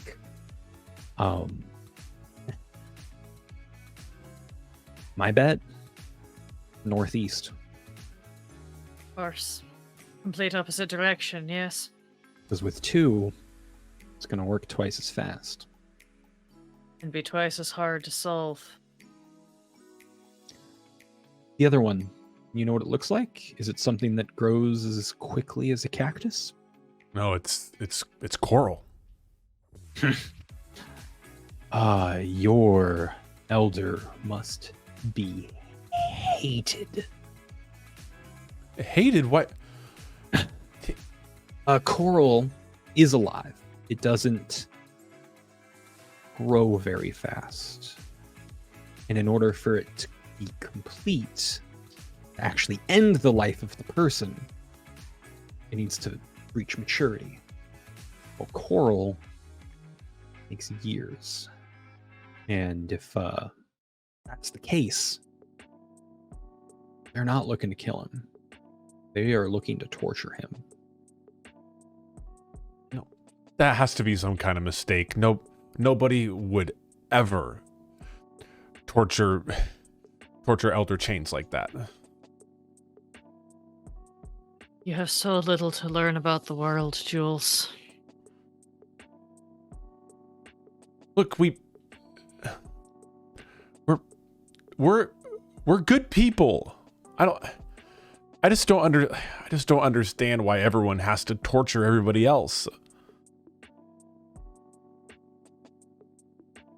Ghost is just kind of like wide-eyed and like staring off at nothing into the floor, and is just like letting out this like involuntary like a big sigh. I think if Rowena catches that, she's just gonna kind of turn and this is so gross, but she's gonna just reach and grab the like cat scruff area and sort of just do the like pinch. Like, do you want to contribute to this conversation, Master Ghost? It would be a private conversation. Private between you and who? Family. Right. Jules, maybe you should go talk to your cousin. Yeah, I think that I should. I'm gonna wrench Ghost's head back as best I can and just look him in the eyes and be like, and if you don't tell that boy the truth, believe you me, you're gonna tell it to me. Question. I'll like get up like nice and close so he's just like kind of whispering in the ear. If I tell him the truth, he'll be a different person when he comes downstairs. I'm going to tell him what he needs to know? Or do you want me to tell him the truth?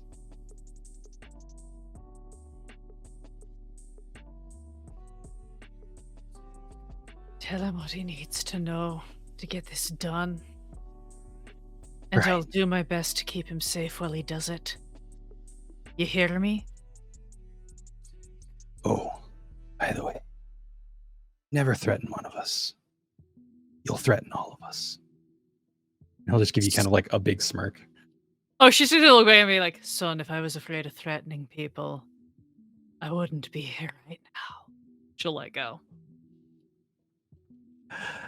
And yeah, he'll give you kind of a head bob and lead you upstairs and try and find a room, and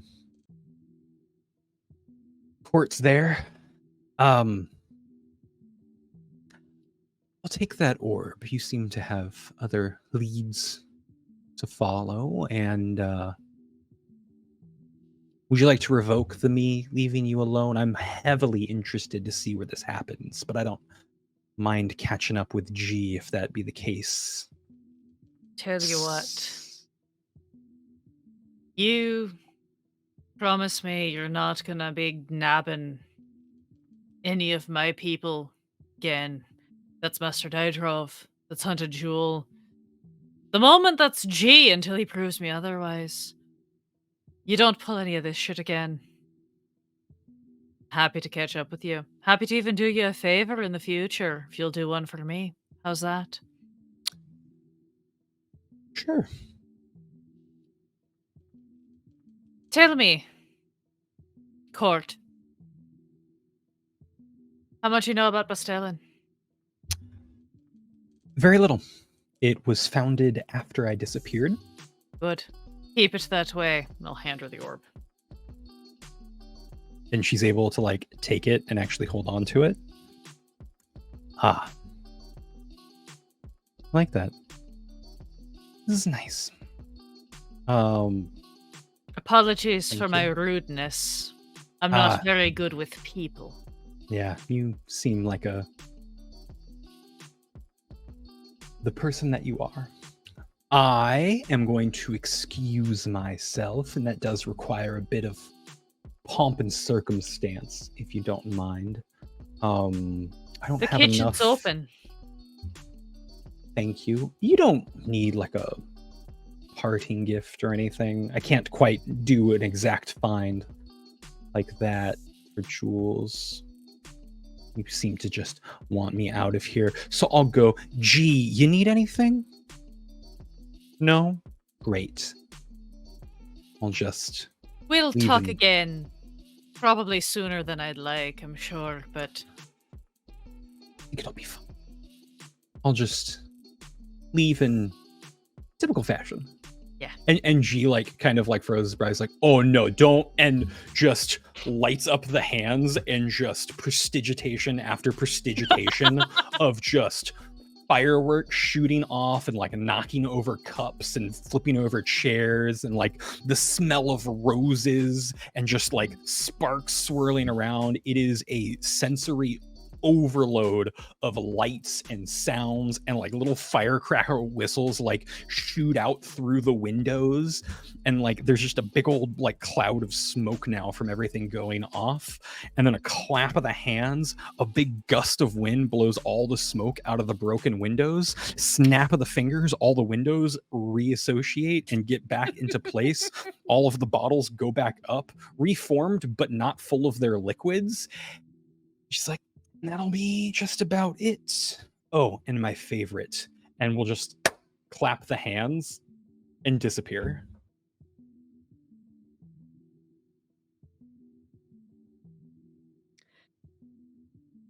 Master G.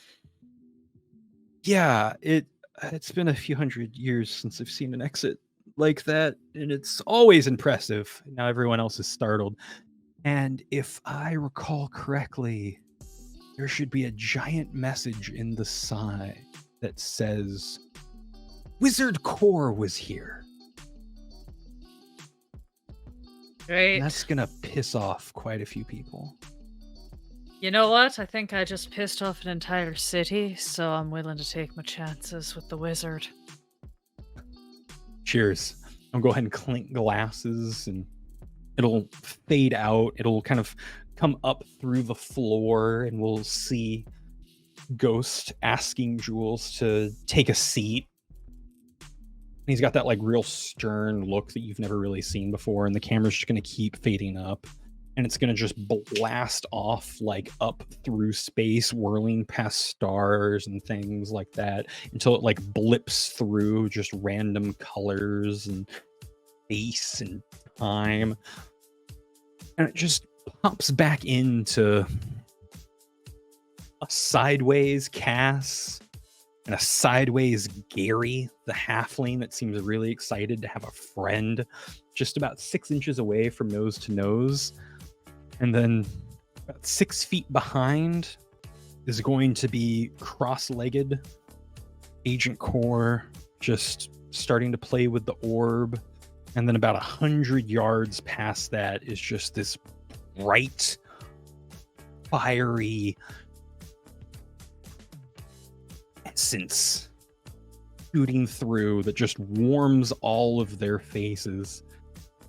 Gary's just like, oh boy, howdy, Gary's excited about that.